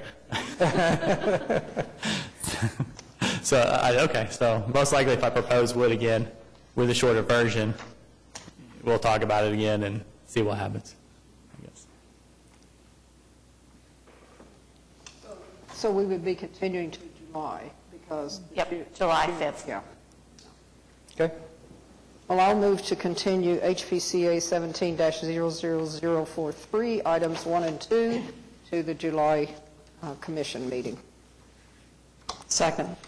Okay, so moved by Suzanne Broadbent, seconded by Ann Zackritz. All in favor? Aye. Opposed? Okay, you're continued Thank you for your time, guys. with comments.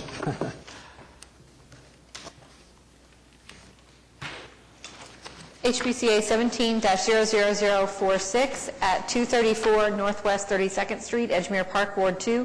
Consideration and possible action on application of Steve Surback by Zach Woods, Gardner Architects, LLC, for certificate of appropriateness to, 1, replace basement windows with French doors and side lights, elective, and 2, construct covered porte-cochere over driveway. And that should say elective as well. Okay. Hi, good afternoon. My name's Steve Surback. This is my wife, Mary. Hello. Zach Woods and Anthony, Okay. architects. Did you sign in, Steve? We, Did you sign in also? Thank you.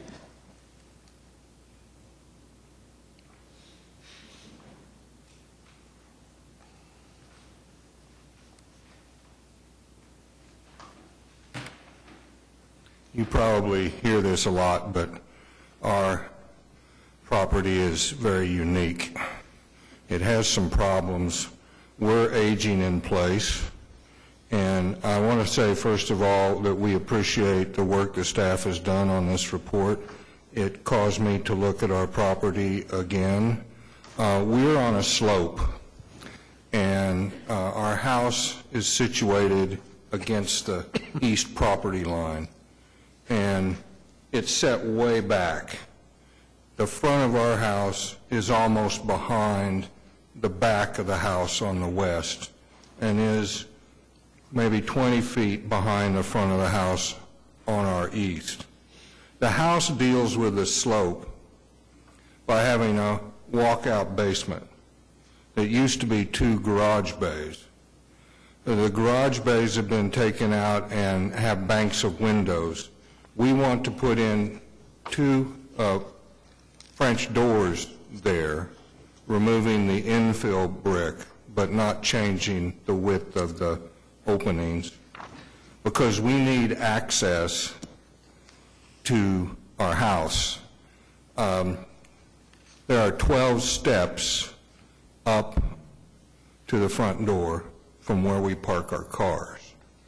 Now, the other key is that the landscape deals with the slope by having 4 retaining walls, okay, which makes it absolutely beautiful. One level is completely taken up by the driveway, which you see is brick, red brick herringbone. It's a beautiful driveway. It's the design. It's 11 feet wide at the crest, but at the street it's 26 feet wide. And at the garage doors, it's 24 feet wide, okay? And it's hidden. If you're standing in the street looking at our front porch, you can't see the driveway, thanks to one of the retaining walls and a row of ancient, gnarly euonymus bushes, which we love. But if you're at the downside of the property, then you can see. And there's a drainage below that, okay? And so what we want to do is put the French doors in so that we can get access to the house from our cars and not have to deal with the steps up to the front door. We also are having more and more trouble with ice on the steps and ice on the driveway. And when you have a slope, the drainage goes downhill and it generally goes across our driveway. So we're hoping that we can get a porte-cochere to park under, and Zach has come up with a sort of a stealth porte-cochere, painted the color of the house with beams that are vertical and horizontal. I'm not sure these slides have it, but in your packet there's a picture where the architects have added it in, and I couldn't see it the first time. I picked it up on the second time through. I really like that driveway. I don't want to set a big frog of a garage on it. I want to be able to see down it, and I think that, and the other thing you need to know is that at the base of the driveway, you can't see the whole doors from the street. And as we showed you before, you can't even see the driveway from in front of the house. So we think that the porte-cochere would be concealed to a good extent. Thank you. Thank you.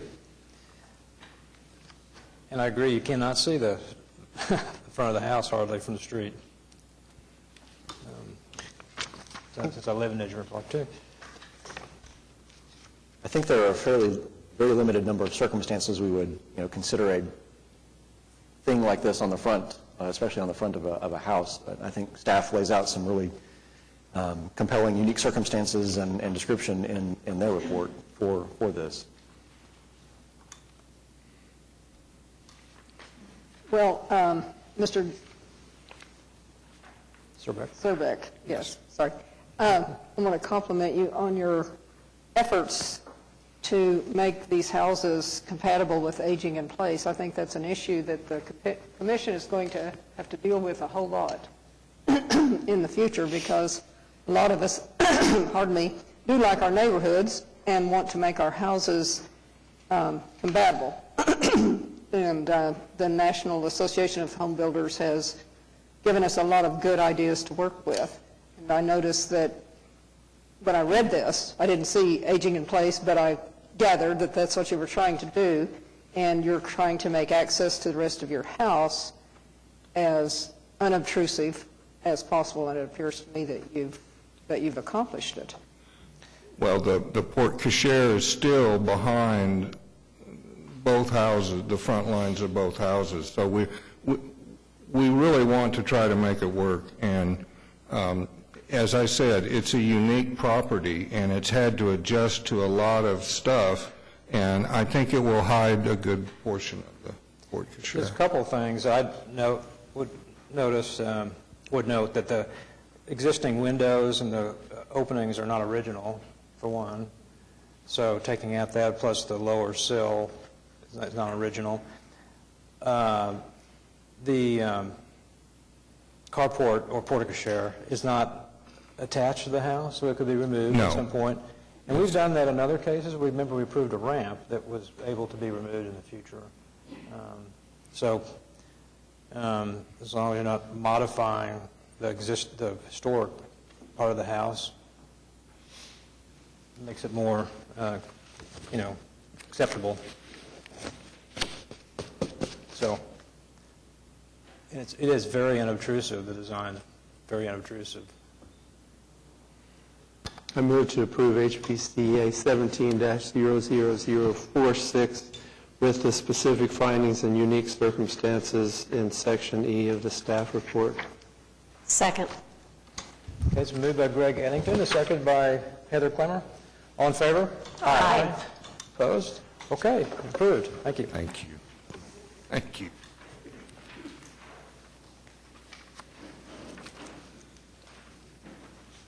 Okay, next case. HPCA 17-00047 at 719 Northwest 20th Street, Master Park, Ward 6. Consideration of possible action on application of Sam Stalkup and Marion Todd for certificate of appropriateness to do lots of things to their house. I'm not going to read the whole list, but we have a proposal for some small projects and some large projects, and I think I'll let the applicant walk you through everything they're requesting. Hello. My name is Marion Todd. This is my husband, Sam Stalkup. We live at 719 Northwest 20th.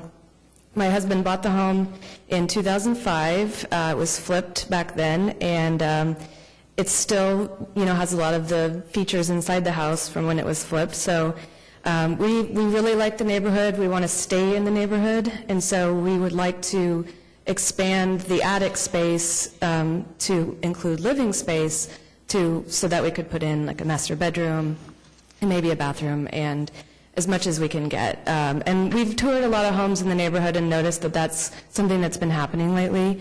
The house just west of us was renovated or has been renovated over and over for years, so we've been inspired. There's a list of things that we had in the application that looks like we're going to be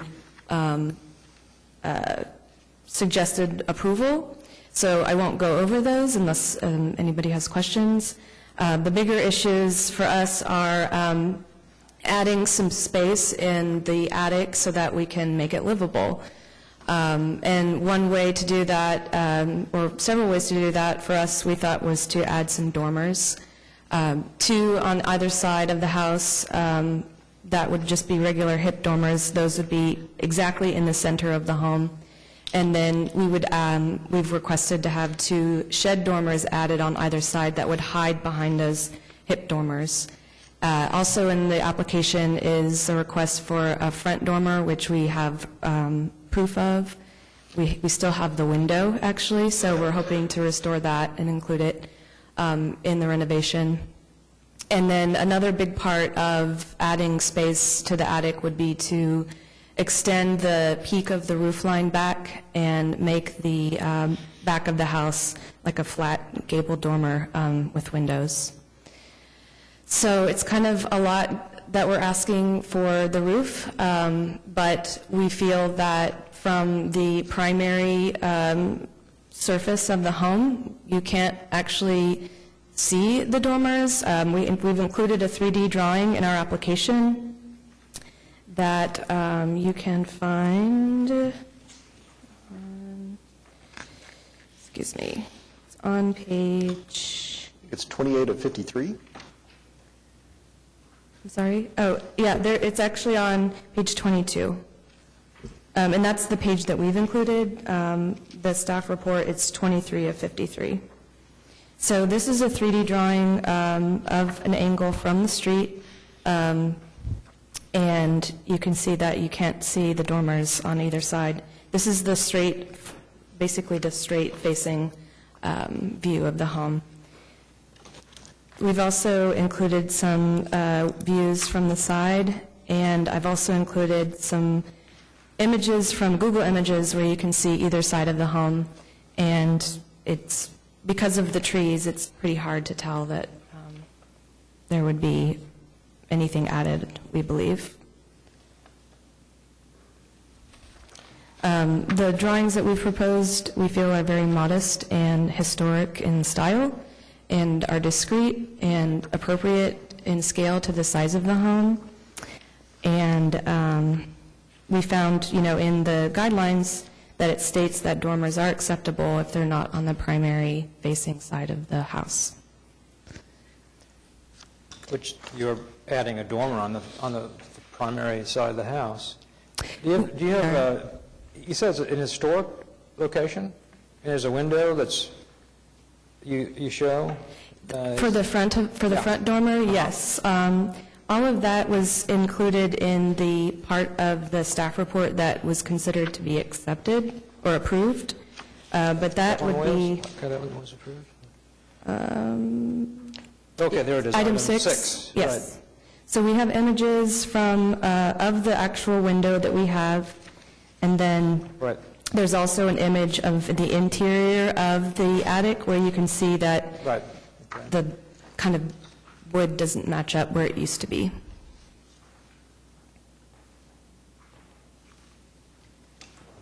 Yeah, staff recommended approval for that front dormer based on the evidence that they'd provided, that it would have been there historically, as well as approval for the porch railing, fascia, French doors at the back, deck at the back, and driveway replacement. All were recommended for approval. All of the continuance items had to do with the other modifications to the roof, aside from the front dormer. I would just say it's a very specific architectural style, and you're really changing the style. It's not a style that was meant to have people living in the attic. And in your case, you are still wanting, I saw another drawing where you can't see the dormers, but to me, when you can stand in front of it, or you were drawing it, just the drawing itself. If you get off to the side a little bit, like but we've been 43, really strict on even, what do you call it, skylights, where you could kind of see it when you were walking down the street. And to me, in addition off the back and trying to use, where you can have it back there and you can't really see it. But the roof line, I think, in this case, it just is way too heavy for the style of the house. It just changes the style of the house. But the dormer on the front, I understand that, and if you have that proof, then I think that's fine, but Joe, do you have the same opinion about flipping the back of the hip roof on the back of the house to a gable? I mean, I don't think Or is it that more would... at the dormers? I don't think that... What? Or is it more at the issue It's with the dormers. Right, yeah. I think on the changing the back sides. of the house from the hip to the gable. Right, if that worked, I think that's yeah. probably in conjunction with trying to make the whole thing Right, work right. upstairs. Adding the dormers along the sides. Well, there's two is things. There's the pretty significant. dormers on the side, but there's also the shed Right. behind the dormers. Correct. It looks like you painted those gray to match the roof, Well, they would have a roof on top of them. a roof on top of them. It would be shingles on top of Yeah, but dormers. it looks like the frame, it looks like, they look gray compared to the white. They don't stand out as much on page 43. It may just be 42. rendered in shadow. Could be. Yeah, I think everything would be white and consistent with the house, same materials, wood. I was just going to say, to me, the dormers that are on the sides toward the front are stand out, and I totally agree. The shed in the back, if it's back in the back, and it is basically part of the roof, and it's not painted white to call attention to itself, is more acceptable, because I know upstairs in that existing roof line, you're not going to have much space. Exactly. But, so, I'm not saying I approve it, but I just think it's better than having those additional dormers on Those the are side. I'm with you. It's hard to tell because with your drawings, they kind of are in the way. But are you saying, Alan, that you would just really see the shed roof and a little piece there? Yeah. If it was the shed dormer going back? Right. Those, Might be okay. I'd like to see it, but right, I'd like to see it, but the big ones, I think are just, they overwhelm the roof. And Yeah. they still can be seen. Originally, when we submitted this before we met with the staff, the idea was that we thought that there are other homes in the neighborhood that do have those side dormers. Really? And so I mean, it's all over Mesta Park. So I know one example is on 16th Street between Dewey and Lee. There's a home, I believe it's 627. Oh, and there's a house to the north of us that has them as well. So the idea was that we would add those because we thought they would be considered more historic and, would fit more within the guidelines, and then the shed dormers would add more space, and those side historic dormers would kind of hide the shed dormers. That was the original idea. One thing might be too, the comparison of the size of the house and the size of the attic. I mean, the original one was probably there, just so that they could see in the attic. I mean, most of these houses only have like a 2-by-3 hole to crawl up in there. It was just really to go up there once or twice a year and store a few things. Sure. Or to fix something. Not much up there to fix, but Yeah. see if there's a leak in the roof or something. Well, So maybe, and I'm in agreement that there are some of these on other houses, but on this particular one and the size that they have been shown on the drawings, I mean, I'm in agreement with the chairman. They appear to be too big. Okay. Yeah, and it's surprising how much space we do have in the attic with that peak part in the middle. My husband is 6'3", and so that's a big test of, is this even going to work to begin with? But the ceiling is very tall in the middle. It's just really when you get towards the back and dealing with the width of the home where we wanted to add out some extra space. so the shed would do that, and Yeah. I don't know what your plan is for that upstairs, but if the shed was pushed back on the side and it was the same color as the roof, and would blend, it might be okay. Say 50% of the side of the house back. That was going to be my question. Is there a distance forward that you would think it would be acceptable? I kind of want to see a new view with that. But maybe 50% Maybe to see what 50%, yeah. 50% of the way Yeah, back? we had an idea that just 30%, the back 30% might be the good alternative next if we wanted to just... 30% what? The back 30% of the home was where we could do just shed dormers. That was kind of, I think, kind of came up in our meeting with Katie. The drawing looks like more than 30%. It looks like 50%. It is, correct, yeah. Yeah, I think she's talking about if they were to revise we it were to and come try back. to If Yeah. it were, Oh, okay. right, I think that as small as possible approach would be, Yeah, just to make it usable. right. Now, is there a rear, do you have a rear Yeah, I saw it. Yes, drawing? that would be, It's on page, this is it.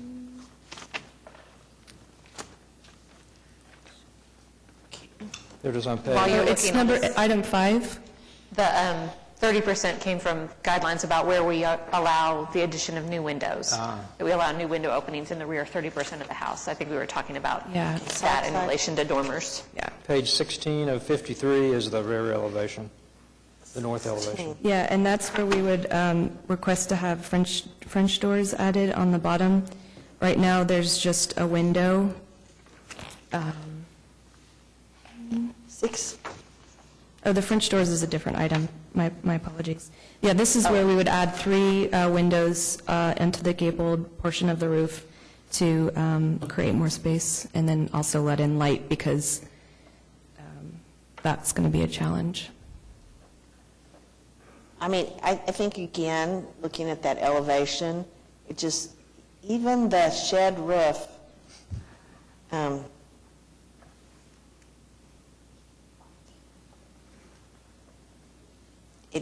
to me, I mean, the dormers are definitely bigger. The shed roof still, I think, in some ways changes the style of the house. It's a tough one. Well, looking at the back elevations, adding the gable changes the style of the house. Of what? Yeah. Looking at the Right, back, but it's not any higher. I mean, it's just taking it. yeah, the roof line's the same. I mean, that I think is, I don't object to that. Like I say, in the past, we've really struggled with even trying to address people's egress issues, which, how would that be? Oh, I guess the back windows would address the egress. Right. Is there just going to be one big room up there? Like a master bedroom? Just I'm one big sorry? room? Yes, one master bedroom towards the back, and then if there's room, maybe just a little off room to attach to it. Yeah. But really only one bedroom and a bathroom.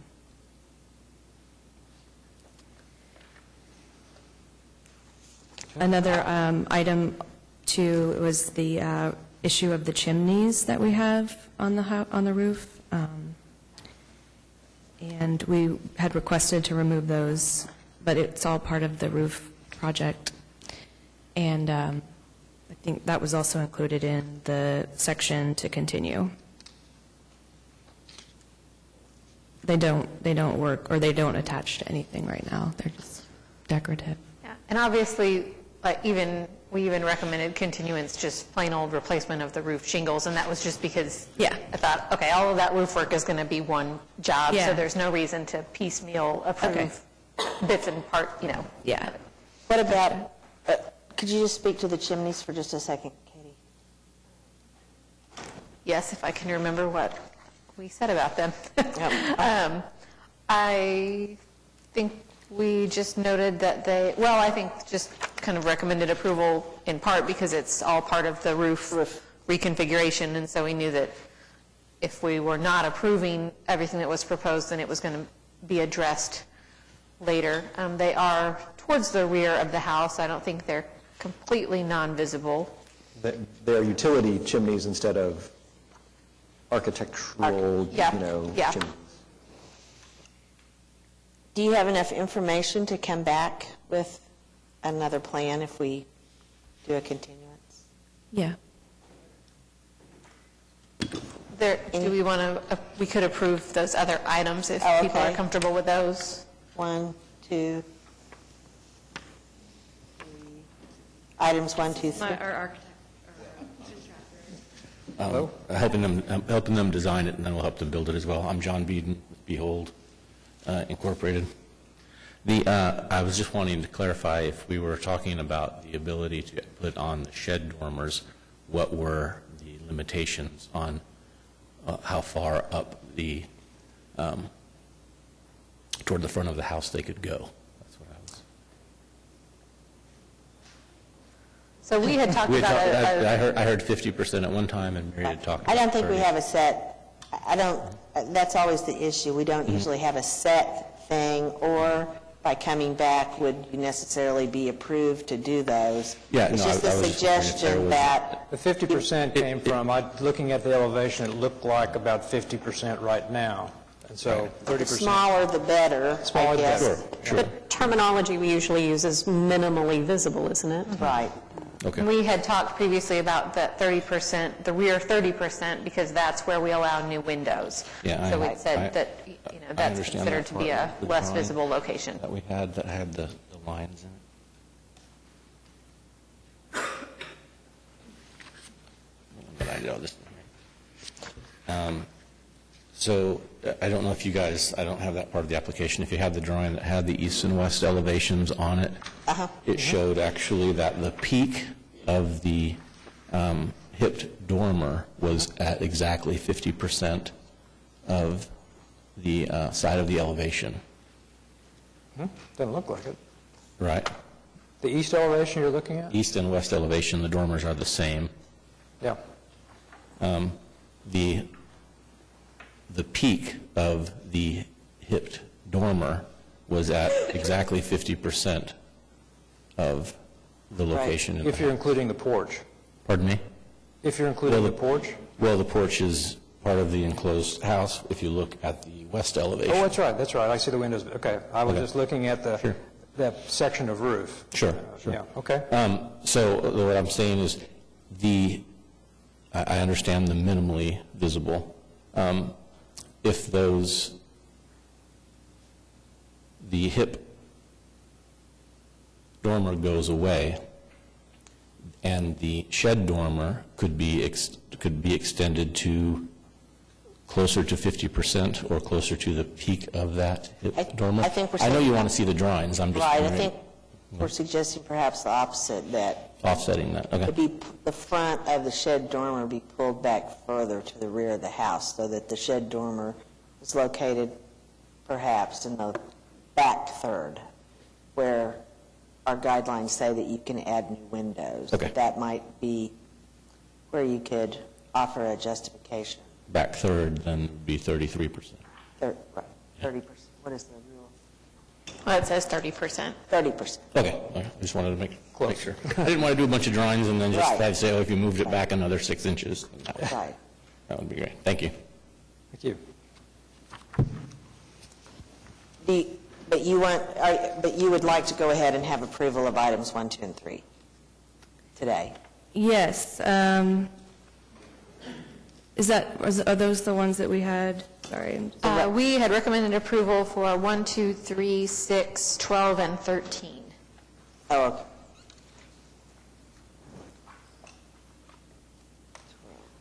Okay. 1, 2, 3.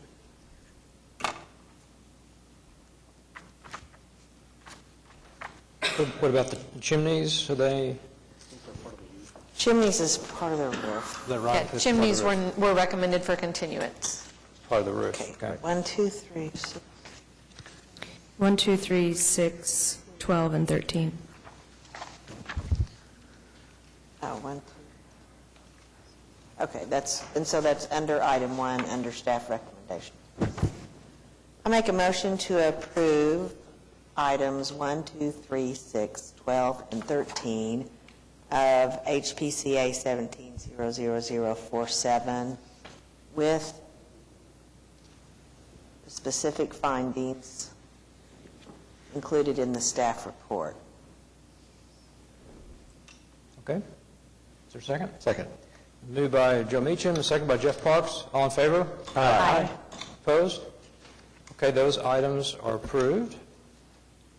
And I would make a motion to continue items 4, 5, 7, 8, 9, 10, and 11 of HPCA 17-00047 to the July 5th meeting. So the June meeting is not happening? The June meeting is actually May 31st. Gotcha. So we would need your documentation like 2 days ago. Oh, gotcha. For that Gotcha, meeting. okay. Yeah. Because of a change in schedule that we have every year. Gotcha. So, July 5th. Okay. Okay. There a second? Second. Moved by Joe Meacham, and second by Jeff Parks. All in favor? Aye. Opposed? Okay, those items are continued. Thank you. Thank you. Okay, last case. HPCA 17-00048 at 325 Northwest 25th Street, Jefferson Park, Ward 2. Consideration and possible action on application of Betty Coates by Klaus Reinman Philipp, Common Works Architects, for certificate of appropriateness to 1, construct house elective, 2, construct garage elective, 3, construct trellis and deck elective, 4, install fence and gates elective, 5, relocate curb cut for driveway elective, and 6, install walkways elective. I need to abstain from this one. Okay. All right, good afternoon. My name is Klaus Ryman Phillip, and I'd like to build a house on the vacant lot at 325 Northwest 25th. And it's actually, Betty Coates still owns the lot. We're finalizing the agreement on that lot. So that's why she is also on the application. But So this is a house for you? Correct. Okay. Not that makes a difference, but, okay. So in All the right. interest of hopefully moving the project along, we submitted the project under her name. And then, Right, she's the owner. correct. So yeah, I live at 24th Street right now between Robinson and is that, Harvey, I guess, and really enjoy the neighborhood and had an opportunity to purchase this property, so I'd like to live here longer term. So that's kind of my hope. Okay.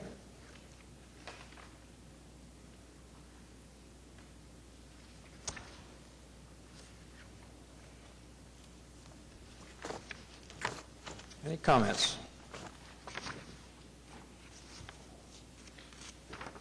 My questions were in regard to your elevation of showing the house next door. Mm-hmm. And I'm familiar with this corner, so it is taller. My question is, there is directly across the street another duplex, or a duplex. This isn't a duplex, it's a single family. Correct.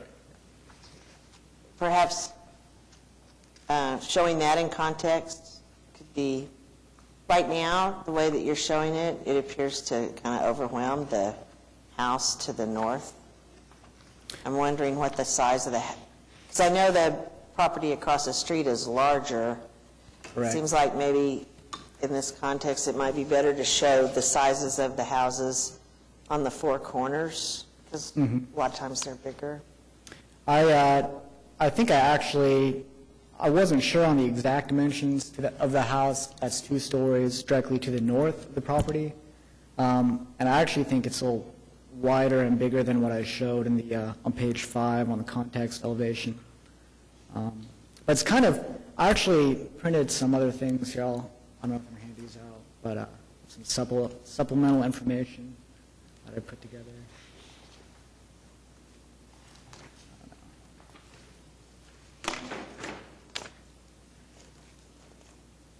It's kind of, it's a really interesting corner and really interesting neighborhood because you have a really diverse mix of houses and house typologies. To the north, you have the 2-story duplex.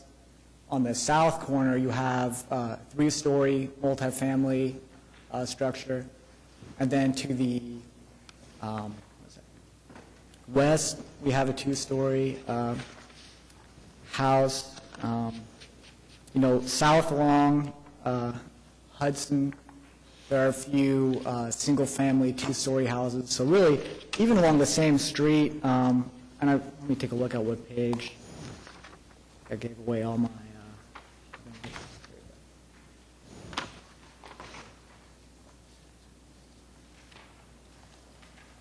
If you turn to, I have like typical house sizes. I just kind of highlighted, kind of the context from a larger aerial perspective. And it's really pretty all over the place. Even along 25th Street, on that streetscape, you have those two single-family, single-story houses adjacent, but then it jumps up to a two-story duplex, then another couple single-story houses, and two-story duplexes. And on the south side, you have that three-story multifamily building. Then you have a couple two-story duplexes, single-family.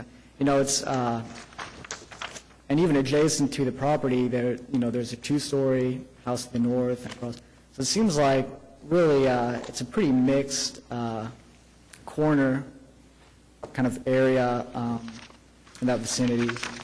I would say really similar to this house in scale, although I think it's even a little bit taller, are there are three single-family, two-story houses kind of in the lower left of that image.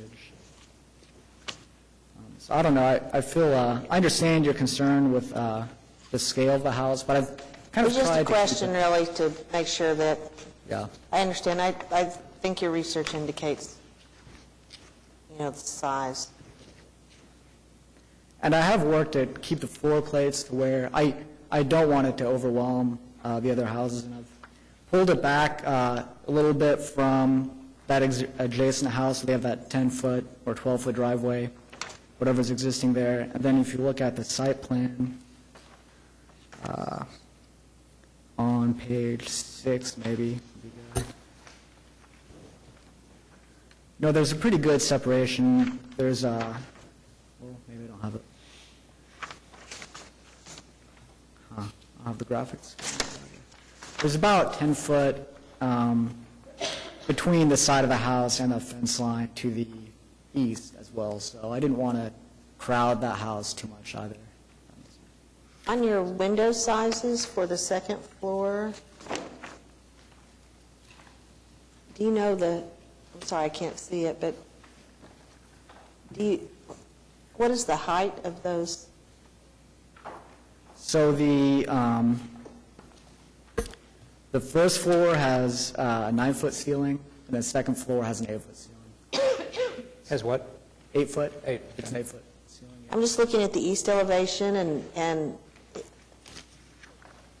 I guess it just, maybe it's not so, but it just seems like maybe there's not as many windows as usual as on on the surrounding houses, and that they're smaller. Mm-hmm.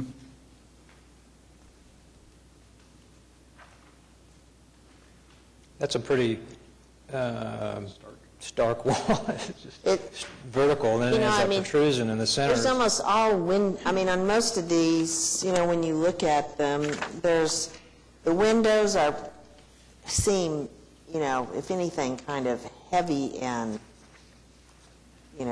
substantial. And on these, they seem a little small.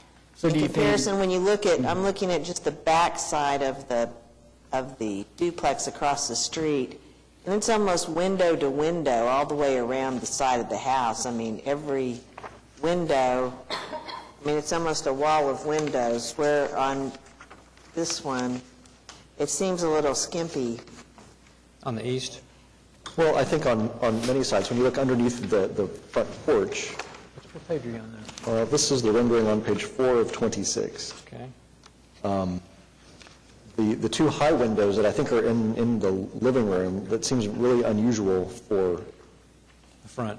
the character of a house like this. I think that the fenestration pattern overall is a little, I don't want to say haphazard, but a lot of times there's a definite rhythm and rhyme to the fenestration pattern on a historic home, and not that this is supposed to duplicate a historic home, but it should still kind of capture those same sorts of rhythms and proportions and openness that an historic home with a wraparound porch would have.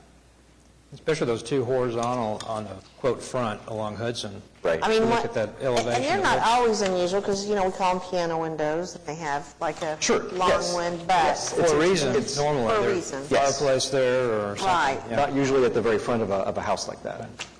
That would, Anyway, those are my comments. I think the size of the house is similar to other properties. And I was just going to comment, the size of the house, the eave line compared to the house to the north is actually a little less, so, because the sloping roof won't add to the mass as much as the eave, which is pretty close to the, Right, then it's apartments. a flat roof. It's a flat roof, right. And then there's There's big Windermere across the things. street, which is that 2 or 3 stories? The multifamily on the Yeah. south? Three. That's 3 stories. What? 3 stories? 3 stories, so, yeah, those are the... Yeah. So there's some significant mass kind of in your vicinity that I think the overall size of the house, comparing it to the little house to your east, you're bigger, but compared to the rest of the houses on your intersection, the overall scale seems okay. And I tried to, I don't want to build, a house that doesn't fit the scale of the neighborhood, of course. And I feel specifically that corner, you have some larger buildings. Even the one on the north west corner, which is actually Betty Coates' house, I think is actually probably even a little bit larger in scale maybe than what I'm proposing. My thoughts on it is, it's not the size, it seems, and maybe this is it, it just seems for the size, the windows seem to me not to be they're a little small. The other, I think, is what we're seeing is that you have, they're all, they're not 1/1s. They're either fixed or, what do you call it? Casement windows, and they're singles. I don't mind the idea of like double casements versus 1/1 in a new construction. Right. It's more the mass. So maybe just having the single window versus having the maybe 2 side by side to kind of give it. I think maybe, and it's just, that's some of it. I mean, it's really, just the openings, I think. That's my comments.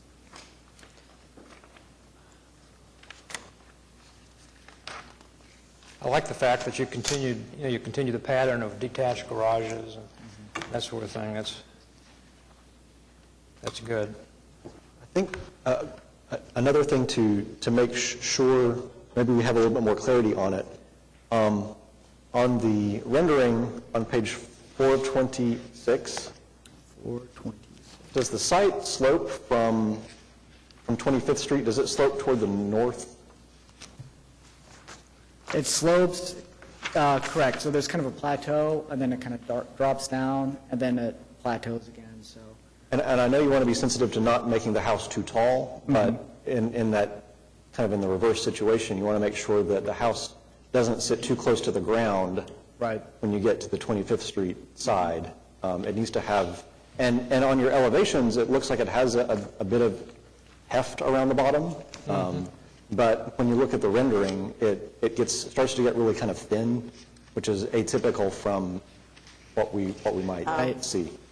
Definitely, I'm in agreement if that's the case. The one thing that really, I think, is disturbing after houses get built is the level of the front door from the ground. If there is not a substantial, at least 2 steps. Looks like that's what he's Definitely, got. He's got 2 steps. 2. Yeah, maybe that's not shown. Honestly, the rendering. Page 15 shows 2 steps. Yeah. I think I had it actually at a 1.5 feet to where there's 6 inches, 6 inches. But maybe that's not documented clearly. Okay. But I do agree. I don't want it to appear like a slab on grade on No. 25th Street. It's got to have an So I elevated guess, slab. because we've ran into this before, and the answer after it was done was, well, we had a change of grade, and so in order to deal with that, we didn't go as high, and then it gets finished, and then it's... Can't do anything. Right, it's too short in the front. Or even the side. I mean, you've got actually 2 sides of the house that need to appear to have that And I don't agree, footing. or I don't disagree with that. Yeah. Are you saying it drops down which direction? It slopes down to the north. Down to the north. So there's kind of, actually, there's a retaining wall. If you look at the, I'm not sure if this picture, yeah, there you go. You can kind of see the grade difference there. Oh, yeah. The retaining wall, that the sidewalk is at a lower grade. Then you have that, you know, you have the retaining wall, jumps up. I don't know if that's a foot, maybe a little more. And then it kind of continues probably about halfway. But even houses that have a retaining wall in front or a sloping rolling terrace in front, they still sit up high from that. And, you know, I think that's an important visual characteristic that makes it, you know, distinct for the neighborhood and for the district. You've shown this flat, so I would say... Yeah, it's shown pretty low, yeah. What's what? It's pretty low to the ground visually. It looks flat, so I would say no less than 2 steps anywhere, you know. So if it slopes down to the north, you probably end up with more steps on the as it goes to the north. And the garage would probably sit lower than the house. And right now, it looks like you've drawn it same floor level, so. No, the garage is a little bit lower. I know you had a question about the garage door on the side being higher. But anyway, that's because I had a couple steps on the interior of the garage leading up. Yeah. You know, so the garage is about a foot lower. That's something you can work out, though. But you know what the rules are. Another comment on the width of the sidewalk that goes out to 25th Street. Yes. Is pretty wide. No, it is. And, you know, I've actually looked at that, and I guess at the point that you know, it's too late to resubmit. Yeah.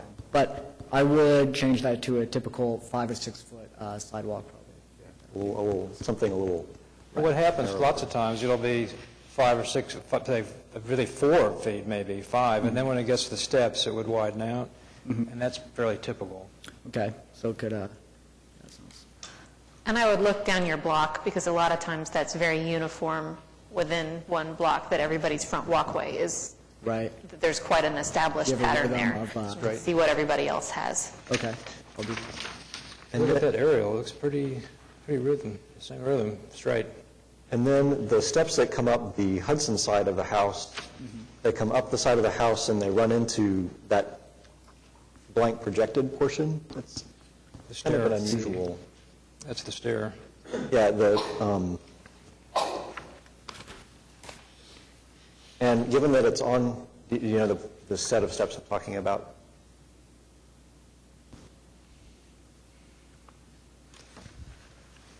Yeah. The steps that come up on the Hudson face of the house, they come up on the projection, which seems odd. And then there are additional pilasters at that set of steps, and it's on the Hudson-facing side of the building, of the house. So I think that, you know, visually those steps have a good bit of prominence to them, even though they're not leading to your front door, but they're leading to a blank wall. And I think that that's going to feel a little odd. Yeah.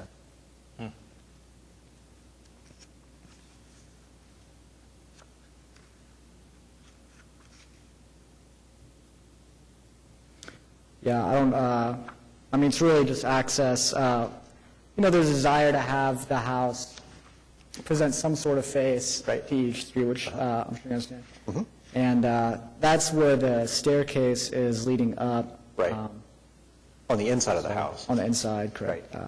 And it may be that the outside set of steps needs to move so it doesn't hit right at that point, or maybe it means that the house doesn't, figure out a way that the house doesn't bump out at that point, or maybe something happens on that flat wall. I don't know what your answer is, but I think it seems odd and out of character for a set of steps to kind of hit a blank wall like that. What if it came up more towards the north by the garage? There's a door back there. It would be more... What if... yeah, I'm sorry. It's more, it'd be asymmetrical like the south, but yeah, that's kind of steps that go up to nowhere. Right. Right. What if, I had those as access to the side, but I'm wondering if essentially, if I were to eliminate those pilasters, continue that, that railing essentially, and maybe have steps coming off the north side of that patio, if that makes sense. Instead of making it, you still have the porch facing the street. Yes. You wouldn't have as prominent an entry essentially. I think coming off the north, there's kind of some rhythm of historic precedence for something like that. I think having them as you have them now, it almost seems like it should be leading to a front door almost. It seems like a pretty important set of steps. Right. So maybe minimize that entry. Right. So that okay. That's a good suggestion. And can you talk a little bit about the deck or the element between the house and the garage? Yeah, so I've kind of positioned the garage to create a nice space between the house and the garage.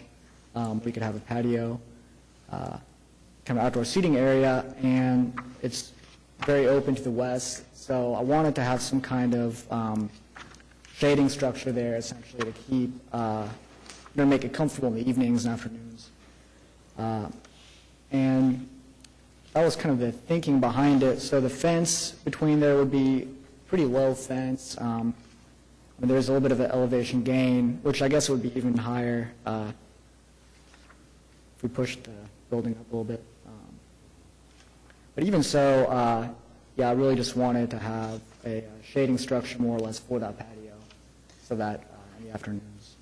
What's that wall? It looks like it's probably a fence or trellis with a door in it between the house and the garage. Is that just a trellis? You're talking about the... From the house to the garage, and there's a door shown. Oh, above the doors? Door swing shown. What is that? Yeah, correct. Above the door, if you're looking at the north elevation, for example. I'm just looking at the plan. Oh. The site plan? That's a gate. And So there's a fence that runs right along the west side of the trellis. So I am on page 10 of 26 in the staff report. Correct. And it says proposed deck. Right. Within the proposed deck, there's a trellis or a covered walkway spanning from the back door of the house to the side door of the garage, and the fence runs just along the west edge of that, and that's showing a gate there. Gate, that's a gate. Okay, that's what I thought. Yeah, it's That'd just be nice. Low fence with a gate. I think it would be helpful in your documentation to show kind of a continuous elevation or composition of the Hudson side, to see the garage, the house, and whatever this thing is that runs in between them.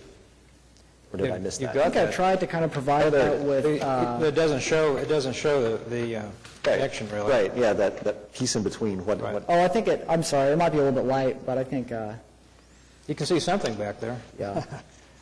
I don't know, it might be a little bit light. Oh, I see it. Yeah. So there's a roof shown, too, up high, a trellis, right? And, so really it's Very pretty... light gray. It's still set back quite a bit from the face of the wall facing Hudson and the garage. So really, actually, if you're driving by, you really only see it walking or driving if you're pretty much perpendicular to it, because it is set back quite a bit from both the face of the garage and the face of the house. I have to take back one thing I said. It looks like you do show a little bit of a change in grade from Yeah, I'm sorry. south to north, yeah. It's just very small. Yeah. Yeah.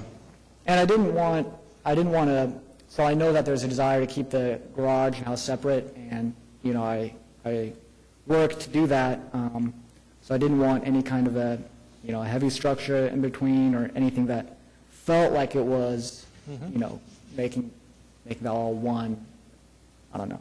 But it would be nice to have some kind of shading structure so that, really the time I would use it is probably after work in the evenings. And that would be the time that the sun's kind of blaring down on that west side. So it'd be nice to have some kind of shading structure. Okay. Did you turn in the type of brick and brick color? Oh, I'm sorry, I did not. Okay.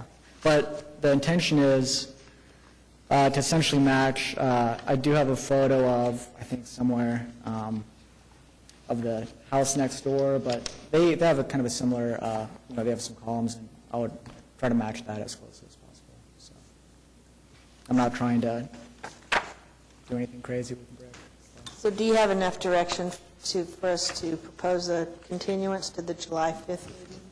I do. I suppose, of course, I'd love to move forward with it. I realize that there are a lot of items, but it sounds like fundamentally, it seems like things are moving in the right direction. Is there enough that you could conditionally approve it, or do you feel that we'd have to continue? Okay. You'd have to have full approval to get a building permit, Okay. correct? So I couldn't build anyway. Yeah, I think with the amount of discussion that we've had about design changes to things like windows and the proportion and the fenestration pattern, that's not something that staff's going to want to be the final sign-off on. The commission's going to want to see that again. Okay. I want the Perfect. commission to see it again. Perfect. Yeah. No, that sounds good. Well, I appreciate your guys' comments, and I'll make the revisions, and I'll be back. Well, and also they've asked for, staff they asked for more information on various things, like on a deck and trellis that's not shown very well. Yeah, I did have a detail shown, I kind of show how the fence was going to be constructed, and I show a section and a plan view. Oh, here's the trellis. Of the trellis in the back, so you can kind of see what the... Yeah, there is some information back Yeah, there. on the page 20. But I could certainly find more information, or maybe find a better way to depict that. Overall, I think it's a good effort. Thank you. I make a motion to continue HPCA 17-00048 to the July 5th meeting. Is there a second?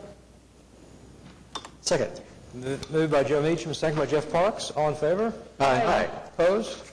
Okay, continued. All right, thank you. Comments? All right. Last of our items, on to other business. We have a long list of administrative approvals. Happy to answer questions about those, although we might have to research questions about those.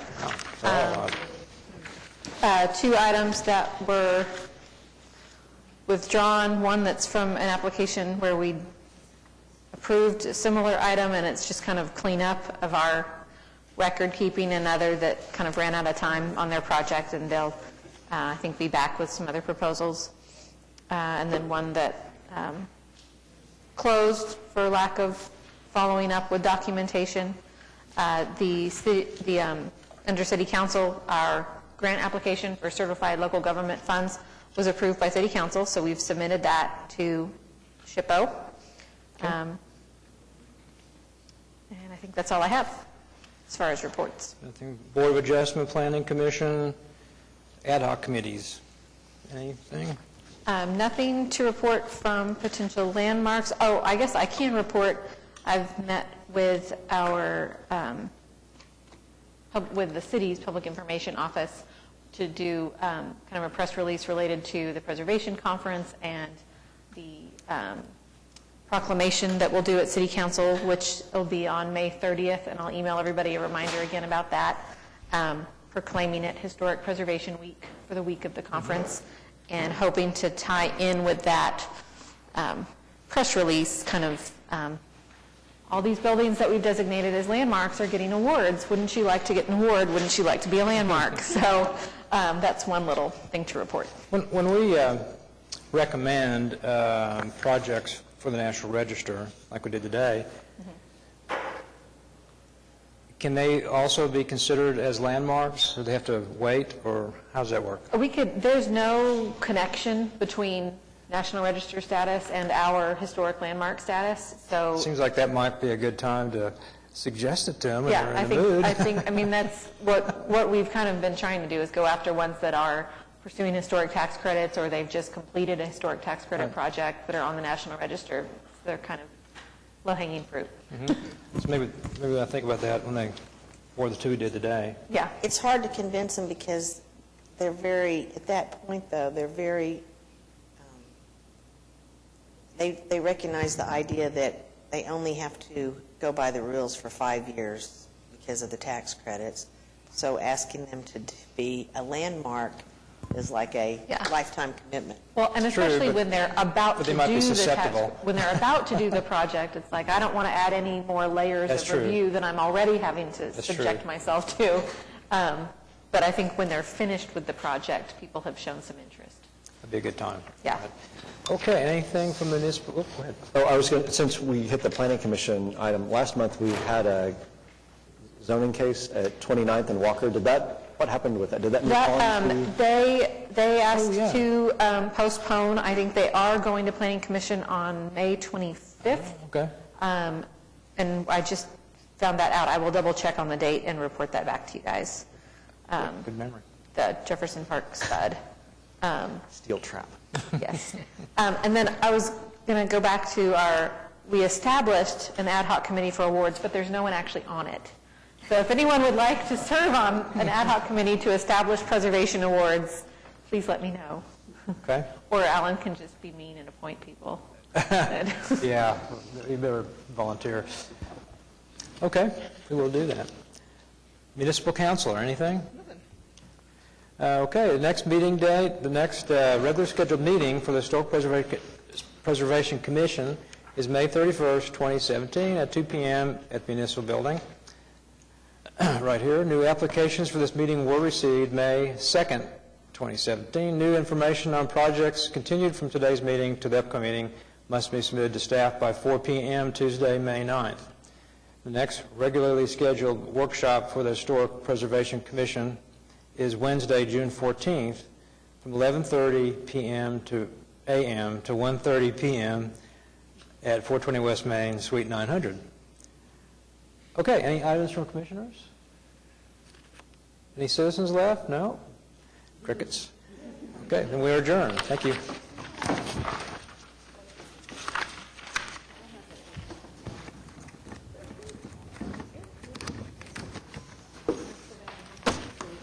Okay, another one bites the dust.